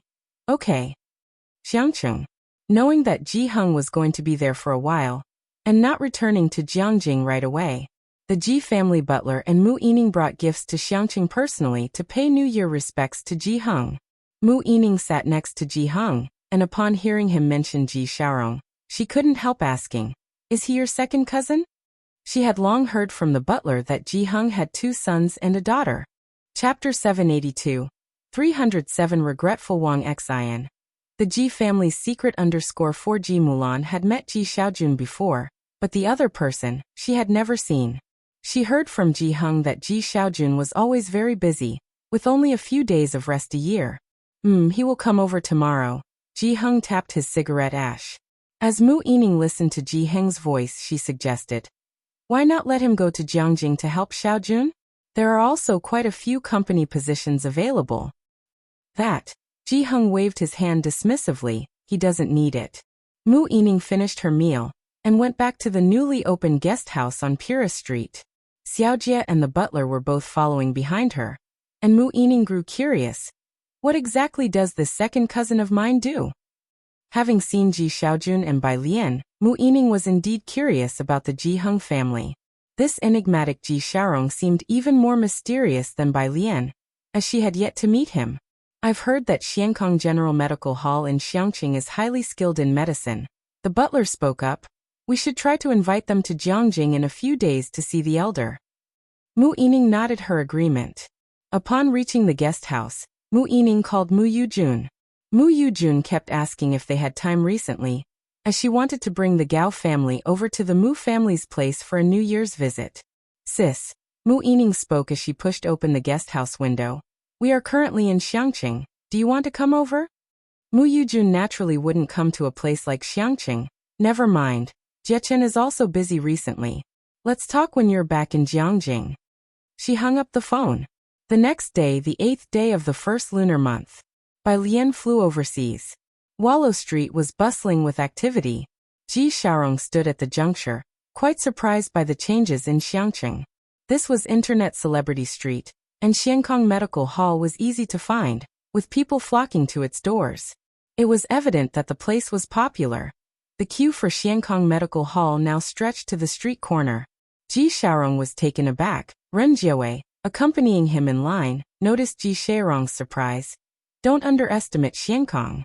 It's not easy to get their doctors to see you and perform acupuncture. Even after we get a number, we'll still have to wait another 2 hours at least." "This is Chinese medicine, right?" Ji Xiaorong looked at the sign at the entrance. "Yeah, unexpected, right?" Ren Jiawei smiled inside. "It's now the hottest traditional Chinese medicine hall in the country. My dad tried to make an appointment for 3 days, and still didn't get a slot with Dr. Hen." Dr. Hen. Ji Xiaorong was puzzled. The two of them waited in line at the entrance for 20 minutes before it was their turn to get a number. The person issuing queue numbers perked up upon hearing his name, immediately standing. "Mr. Ji, it's you. Please proceed to the back room. Dr. Hen has been waiting for you there already." Ren Jiawei was taken aback. She exchanged a glance with Ji Xiaorong and followed the staff into the inner hall. Upon entering, Hen Jiwei stood up, knowing this was Bai Lian's uncle. He was very polite. "Mr. Ji, hello, I am Hen Jiwei. Miss Bai asked me to take your pulse. Please have a seat." Another person poured a cup of tea for Ren Jiawei. "Madam, please sit for a while." Ren Jiawei came back to her senses, somewhat taken aback, and sat down thoughtfully, looking at Hen Jiwei. Ji Xiaorong sat opposite Hen Jiwei, resting his hand on the table. "I don't know if it's because of work, but I've had a headache problem for these past years." "What is your profession?" Hen Jiwei asked, trying to find the cause of the illness. Ji Xiaorong remained a bit silent before replying tentatively. "Clerical worker?" Hen Jiwei. "No, don't you know what you do yourself? Why do you look so questioning?" 5 minutes later, Hen Jiwei suddenly let go of Ji Xiaorong's hand, and lifted his head to look at him. He spoke seriously. Mr. G, you don't have a headache. Chapter 783. The Great Turmoil of 308. Alien has a box of _1. It's not a migraine? Ren Jiawei had heard that Xian Kong had real skills, and she was somewhat nervous. He's been taking pain medication for over 10 years. Ji Xiaorong lowered his gaze to his wrist, silent, simply pondering. Hen Jiwei soothed Ren Jiawei with a few words, then continued to ask Ji Xiaojun when he had started to fall ill. Traditional Chinese medicine interprets migraines as a blockage in the liver meridian. But Ji Xiaorong's pulse did not suggest a sluggish flow. It was tight and without perspiration. Nearly 20 years now. Ji Xiaorong recalled past events. When Ren Jiawei was in a car accident that resulted in a premature birth from shock, he had already been working overtime, due to her expected delivery date. Having been tense without rest, he fainted on the road before even making it to the hospital. Fortunately, Secretary Zhou was there at the time to arrange everything properly. After hearing this, Hen Jiwei reflected for a moment. Mr. Ji, you should go to Xiangqing Hospital for an examination, and let Dr. Lu take care of it. After the two left, Hen Jiwei took out his mobile phone and dialed Bai Lian's number. The phone was switched off. Hen Jiwei remembered that Bai Lian was going abroad with the school today, so he sent WeChat messages to both Dr. Lu and Bai Lian. Ren Jiawei and Ji Xiaorong went to see Ji Heng after having their blood drawn. Ren Qian had gone to Jiangjing, but Ji Xiaorong didn't go. He had only made a phone call to Ren Wanxian, as it was a tradition in the Ji family to pay homage to the tree god every new year. Upon arriving at the Ji family's courtyard, Mu Yining and others were already there. Ren Jiawei was dressed in a simple blouse and beige casual pants, exuding a powerful presence reminiscent of a successful career woman. By her side, Ji Xiaorong was quiet and reserved, emanating a faint scholarly charm, much like Ji Heng. Miss Mu. Ren Jiawei cordially shook hands with Mu Yining. Under the banyan tree, Mu Zhao, having spent the previous night desperately studying the game of Go, immediately started a rematch with Jiang He upon arrival. Jiang He wore a white small-collared shirt, fashioned with a traditional necktie, looking like an impassive gentleman as he extended his hand and mercilessly placed a black stone on the board. Mu Zhao. Since the day he arrived from Xiangqing, he had never won against this kid opposite him. Ji Heng stepped out of the kitchen and saw this, patted Jiang He on the shoulder. Don't bully our guest. Then turned to a life-questioning Mu Zhao. That's just how he is, even little Ning and the others can't beat him. Don't overthink it. No one but Bai Lian and Jiang Fulai could handle this kid Jiang He. After the meal, Mu Yining and the others were ready to return to Jiangjing. There were issues in the Mu family that needed attention, and Mu Yining couldn't stay for too long. The Ji family escorted them to Purist Street. After boarding, it was the butler who broke the silence. Miss Ren's parents are not like what I had imagined. Indeed, after Ren Wanxian returned home, Mu Yining and the butler did not think highly of her. Initially, the butler also didn't like Shen Qing, but over the nearly 1 year together, though Shen Qing was somewhat worldly, her nature was genuine. Ren Wanxian was completely different. She looked down upon Shen Qing and Ji Heng while admiring high society. Arrogant and conceited. Her personality was a stark contrast to that of Ji Heng and Bai Lian, who were, to a degree, reserved in temperament. The butler originally thought she would have inherited some traits from her parents, but upon meeting them today, found it strange. As the group chatted, they noticed that Mu Zhao was exceptionally silent. Young Master Mu Zhao, what's wrong with you? Xiaojia, from the driver's seat, noticed something off about the young master in the passenger seat today. Upon hearing this, both the butler and Mu Yining looked towards the front passenger seat. Ah, Mu Zhao, who was looking down at Go Strategies, snapped out of his reverie as the greenery from the rearview mirror swiftly passed by. It's nothing. Being a student at Jiang University, he couldn't help but feel a bit struck. On the airplane, Bai Lian was sitting with a group from Jiang University. The attendees of the summer camp included not just freshmen but also sophomores, juniors, as well as some graduate and doctoral students. In total, nearly 50 participants formed a large group. Apart from the other passengers, most on the plane were students from Jiang University. Bai Lian sat in the same row with Su Jiyue and another junior, with the socially anxious Su Jiyue taking the window seat, and Bai Lian in the middle. The junior was Shi Ruolin, one of the few female students among the group. You look much prettier in person than in photos. Shi Ruolin clearly had heard of Bai Lian before and smiled upon seeing her. This time there are only a few of us girls, so Director Meng asked me to take good care of you too. Don't worry, I've been to the summer camp before. I'll make sure to look after you both. If you have any questions, feel free to ask me. It wasn't cold on the plane, and Bai Lian was wearing a white cross-collar shirt with a black and gold horseface skirt, leaning lazily against the seatback.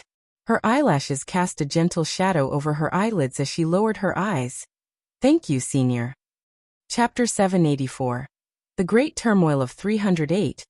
Alien has a box of _2. She lowered the tray table and took out her computer, placing it on top. Powered it on. Hey, Junior. Do you know who else is leading us to the summer camp besides Director Meng? Shi Ruolin brought up the topic of the summer camp to Bai Lian, and then whispered with a hint of mystery. Director Meng was the teacher in charge of the team this time. Bai Lian had pretty much guessed it when Jiang Fulai accompanied her to the airport this morning. But she still played along with Shi Ruolin. It's, the two institutes of Jiang University, Shi Ruolin continued in a lowered voice when she saw Bai Lian's interest. Apart from the Quantum Research Institute under Academician Ma, there's also an Aerospace and Dark Matter Research Institute. I heard that our team leader this time is from there. Bai Lian's fingertips tapped on the computer, launching the video software, and playing the movie she had downloaded in advance. Shi Ruolin talked, and Bai Lian just listened, sharing one of her earbuds with Shi Ruolin. An airplane journey lasting over 10 hours. When the sky turned dark, most people on the flight were asleep, and Bai Lian went to the restroom.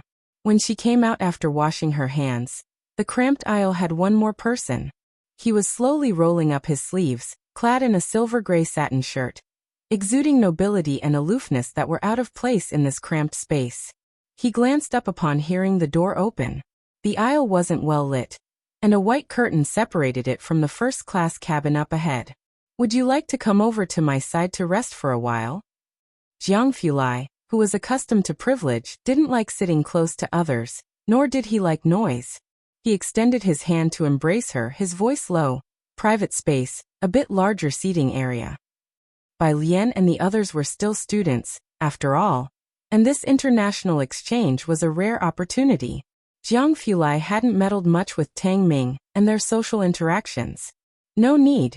Bai Lian wasn't as arrogant as the young master Jiang, capable of adjusting to any setting. Sensing someone coming, she patted Jiang Fulai's hand as a signal to let go. Someone is coming. Jiang Fulai released her hand and slipped a new SIM card into her palm. Install it later. His expression turned unavoidably colder, and his light-hued eyes involuntarily fell on the curtain. The moment Director Meng pulled back the curtain, he felt the goosebumps on his hand and a chill made him shiver. Looking closely, he just happened to see Jiang Fulai's cold, indifferent face.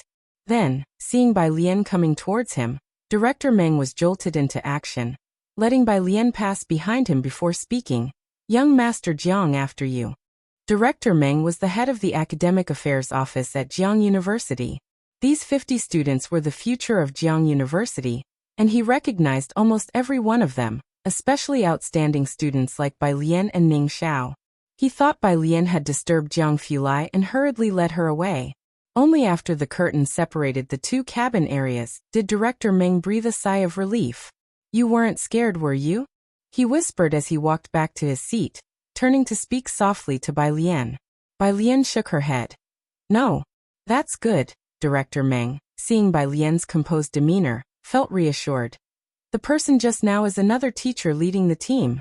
If you have any issues later on, he hesitated for a moment. You can find me or sure. After Bai Lian settled down in her seat, Director Meng wiped the sweat from his forehead. Turning back to look at the curtain, he thought that this young Master Jiang really lived up to the rumors. He wondered if any student would dare to ask him any questions during this trip. The plane arrived directly at the airport in the foreign country. Once Bai Lian disembarked, she took out her phone, checked it, and had already installed a local SIM card while on the plane. After switching on the local data, she first video called Ji Heng to reassure him of her safety. On the other end of the video call, It was already nighttime for Ji Hung. Ji Xiaorong hadn't left yet, and was holding an unwashed dish as he greeted Bai Lian. "Happy New Year, are you in M country?" He recognized the airport background behind Bai Lian at a glance. "Happy New Year." Bai Lian also changed her greeting very politely, "Uncle." This was the first time Bai Lian had referred to herself as uncle to Ji Xiaorong. He paused, his usually expressionless face softening a great deal, and his voice grew tender. "Do you want any gifts for the new year? When your grandfather arrives in Jiangjing, they'll have him bring them to you." Bai Lian lacked for nothing, so she shook her head. In the video, after pondering for a moment, Ji Xiaorong refrained from asking Bai Lian further, and handed the phone to Jiang He, who was eagerly looking on. "Junior, this is a portable Wi-Fi." While waiting for the luggage, Shi Ruolin, holding the travel Wi-Fi collected from Director Meng, came over and saw Bai Lian making a video call. "Did you activate roaming?" Chapter 785. The Great Turmoil of 308. Alien has a box of _3 no, Bai Lian told Jiang He. And after hanging up the video call, she explained to Hu Yu. "I'm using a local SIM card." A local SIM card? This could only be obtained locally. Shi Ruolin had visited once and hadn't bothered to get one herself. Seeing the phone card in Bai Lian's hand, she assumed Bai Lian had traveled here recently and didn't ask further. "All right, if you need Wi-Fi, just connect directly." She showed Bai Lian the password. Several people arrived at the summer camp. It lasted for a month, and every student stayed in the temporary dormitories on site. Separated by gender, usually 3 to 4 people per room. Bai Lian hadn't brought much, just some clothes for daily change and a black cloak. Upon reaching the dormitory, she didn't go outside to play but instead took out her phone to swipe through questions on the app. The preparatory camp's app led to a challenge question bank that was essentially like defeating one opponent after another. Each question was interesting and required a specific method to solve, but the points awarded were quite generous. The more succinct the solution, the more points awarded. Bai Lian now faced a 6th-degree function problem, which could be solved even with brute force. She ingeniously substituted the variable, and her approach to the problem instantly became clear. She photographed her answer and submitted it. Such answers had to be reviewed before points were awarded. After sending it off, Bai Lian turned to a message from Jiang Fulai. He had gone straight to a meeting upon landing and was still tied up, so he suggested she should eat first. Bai Lian responded with a number, and then noticed another message. It was a picture sent by Dr. Liu. Many chemicals and professional terms. After glancing over it, Bai Lian immediately forwarded it to Yang Lin. It was almost midnight in China, and Yang Lin had not returned to her dorm. While on the road, she saw it and called Bai Lian back. Neurotoxins. Ingesting a certain dose of the drug will prevent striated muscles from contracting, affecting respiratory motion. Long-term oxygen deprivation can damage brain cells, and also cause memory impairment. Bai Lian recalled Su En's symptoms and found them identical to what Yang Lin described. Fortunately, the timely rescue had not caused any irreversible damage. If these were Su En's symptoms, then what about Ji Xiaorong? Recalling what Hen Jiwei had relayed from Ji Xiaorong, Bai Lian hung up the phone and sent Mao Kuan a message. Find an opportunity to get a strand of Zioki's hair. Meanwhile, in China, at Jiang University, the person responsible for reviewing the preparatory camp was woken up from sleep by a colleague's call. "Professor, the AI just audited a result. I think you should know about this." "What result?" The person in charge put on a jacket, puzzled, and headed into the study to open the preparatory camp backend. Checked. On the backend, marked with a star, was Bai Lian's answer, which she had just submitted. He paused for a moment, then put on his glasses, took out a pen, and began to calculate Bai Lian's process. Although this problem wasn't one of history's most challenging, her substitution method was absolutely stunning. After finishing, it was almost identical to the standard answer. He awarded double the points. After the scores were issued, the person named Bai Jian on the leaderboard saw their points change instantly, surpassing Scholar Ma, becoming 14178,952. Some people are naturally suited for mathematics. Scholar Ma is getting on in years, and his thinking isn't as agile as it was when he was younger. He's now focusing on quantum mechanics, and doesn't have the time to consider many clever approaches anymore. He doesn't need to use these to prove himself, and is too lazy to expend effort in this area. But some young people like Jiang Shijue and He-won do need these to demonstrate their capabilities. Jiang Shijue surpassed Scholar Moss points 2 years ago, which also stirred up quite a buzz at that time. And now, another has appeared who surpassed Scholar Ma to become the new NO3. Even though it was approaching midnight in China, quite a few people were still stirred by this. At the Gao family, Gao Yi put down his teacup. For this year the Gao family had taken quite a beating. Now that Jiang Fulai had gone abroad, he dared to show his face again. Have you still not found out who this Bai Jian is? No. The secretary lowered their head. Useless. Gao Yi stood up and paced around the study. You must find out about this person by any means necessary, whatever methods or measures it takes. Currently, those known in the rankings were either in Jiang Fulai's team or Scholar Moss people. Scientific research teams also require actual research achievements and a reputable front. Gao Yi hadn't been able to produce compelling scientific results. And as for the reputable front, so far they only had Gao Jiechen. He was just a water PhD about whom most professors had reservations. Those uninformed might be misled by the Gao family's propaganda, but the current Gao family urgently needed someone capable of holding their ground. Chapter 786. The Great Turmoil of 308. Alien has a box of _4 clearly. The suddenly emerged, Bai Jian, was a perfect fit. An hour later, Bai Lian was eating at the training camp's cafeteria. Ning Xiao, Tang Ming, and the others had already gotten their meals in the cafeteria, and Shi Ruolin joined Bai Lian and Su Jiyue for dinner. Due to the time difference with the domestic time, they were having dinner. During the meal, Shi Ruolin kept introducing the winter-summer camp to the junior students. Lectures from various professors. There might be a lot of content you might not understand, so remember you can record it if necessary. Shi Ruolin explained while eating and browsing her phone. These academic overachievers handled multitasking with ease. Shi Ruolin dropped her chopsticks inadvertently while scrolling through something. Opposite her, curious about everything overseas, Ding Wenyang looked up. Senior sister, are you all right? Oh my God. Shi Ruolin came back to her senses, lifted her head to look at the people around the table. You all have the pre-camp app, right? Hurry up and look. Big news.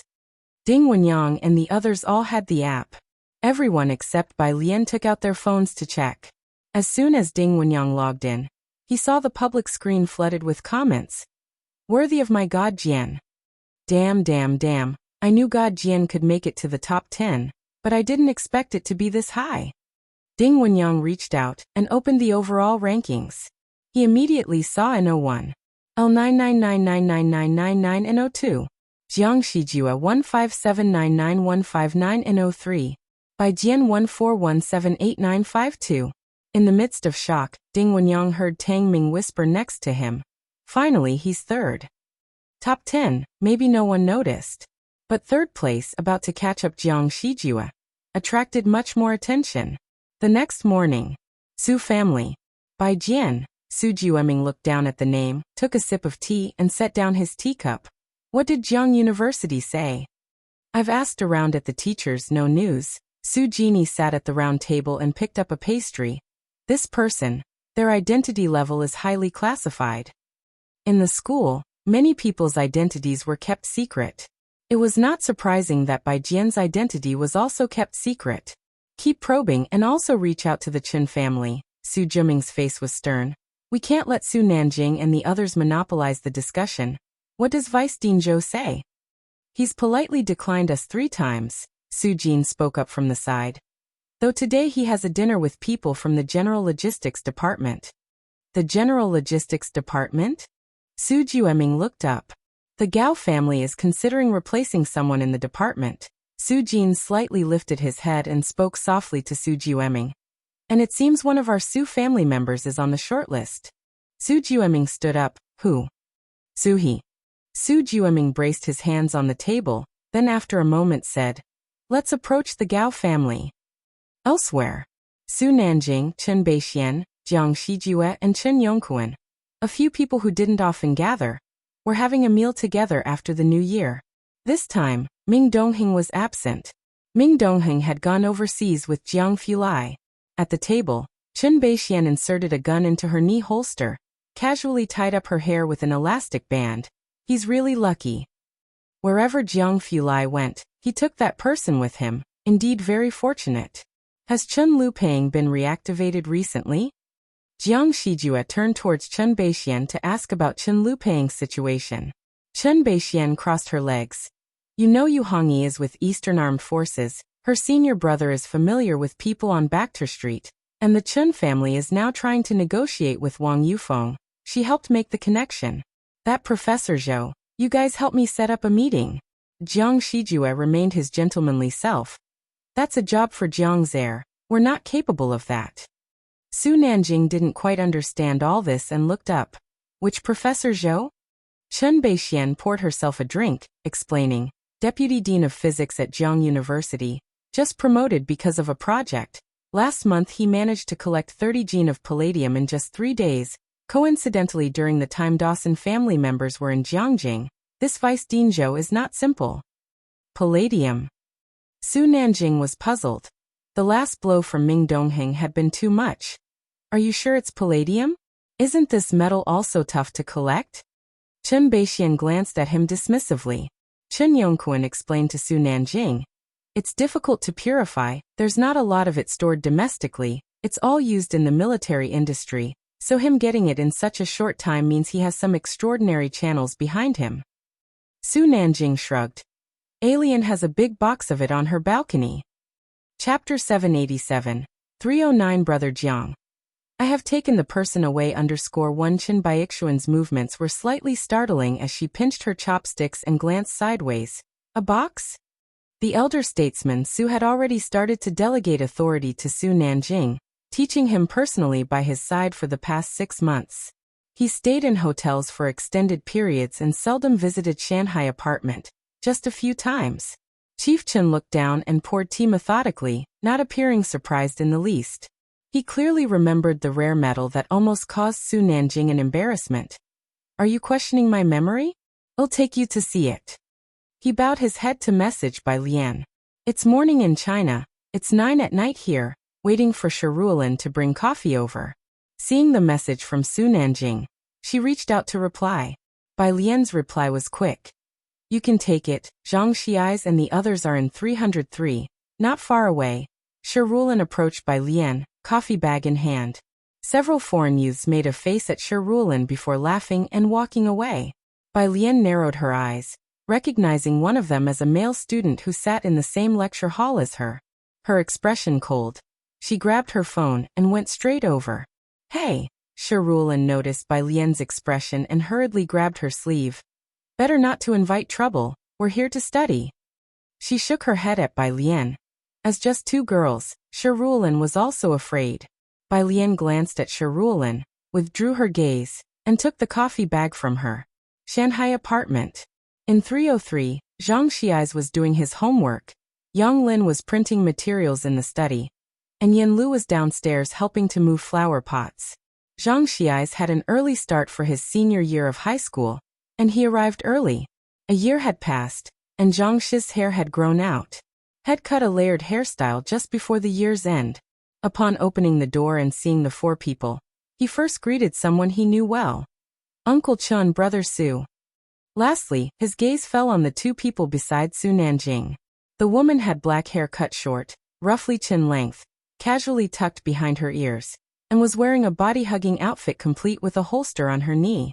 Next to her stood a mild-mannered man in a suit. Good little brother. Su Nanjing went to put an arm around Zhang Shi's shoulders and sidestepped to introduce them. This is Shijue, and this is Sister Beixian. Do you recognize them? Su Nanjing's approach could be described as actively friendly. This surprised both Chen Beixian and Jiang Shijue, who also extended their friendliness toward Zhang Xiai's. Su Nanjing led them to the balcony. It was still the same cardboard box, just as Su Nanjing had left it last time. He lifted the seal and took out a piece of palladium, showing it to Chen Beixian. This is it, right? Alien said she gave it to me. Sunlight streamed through the glass, shining off the cold, silvery metal in Su Nanjing's hand. The paw on it was clearly visible. Chen Beixian took it for a glance, exchanging looks with Jiang Shijue. Her eyes then fell on the box of palladium in the corner, slipping into thought. Such a large box. Was it about 50 pounds or more? Su Nanjing went upstairs to 403, with Chun Beixian and Jiang Shijue following him. They ascended only one flight of stairs. At the top, they saw a middle-aged man descending. Dressed in just a long t-shirt and a coat in the dead of winter, he had a rugged look but a warm smile on his face. Upon seeing Su Nanjing and the others, the man gave a slight smile. Su Nanjing was just pondering that this building probably wasn't open for renting or selling anymore when he saw Zhang Xiai's open the door to 303, poking his head out. "Dad, hurry over, Yang Lin's books are packed." Coming. Zhang's dad rolled up his sleeves. Chen Beixian observed Zhang's dad's retreating figure thoughtfully as she continued upstairs with Su Nanjing. "Are you sure that was Miss Bei's classmate?" Once upstairs, Jiang Shijue questioned Zhang Xiai's, perplexed by Su Nanjing's behavior toward him. Chen Beixian was still holding a square piece of palladium, and upon hearing the question, she too turned to look at Zhang Xiai's. Bai Lian was just a freshman, her classmates should also be first years. Su Nanjing's cordiality towards Zhang Xiai's was somewhat excessive. Even if that was Bai Lian's friend, he shouldn't be so friendly. That wasn't just Bai Lian's classmate. It was also Qi Yunde's student, Qi Lu's second generation.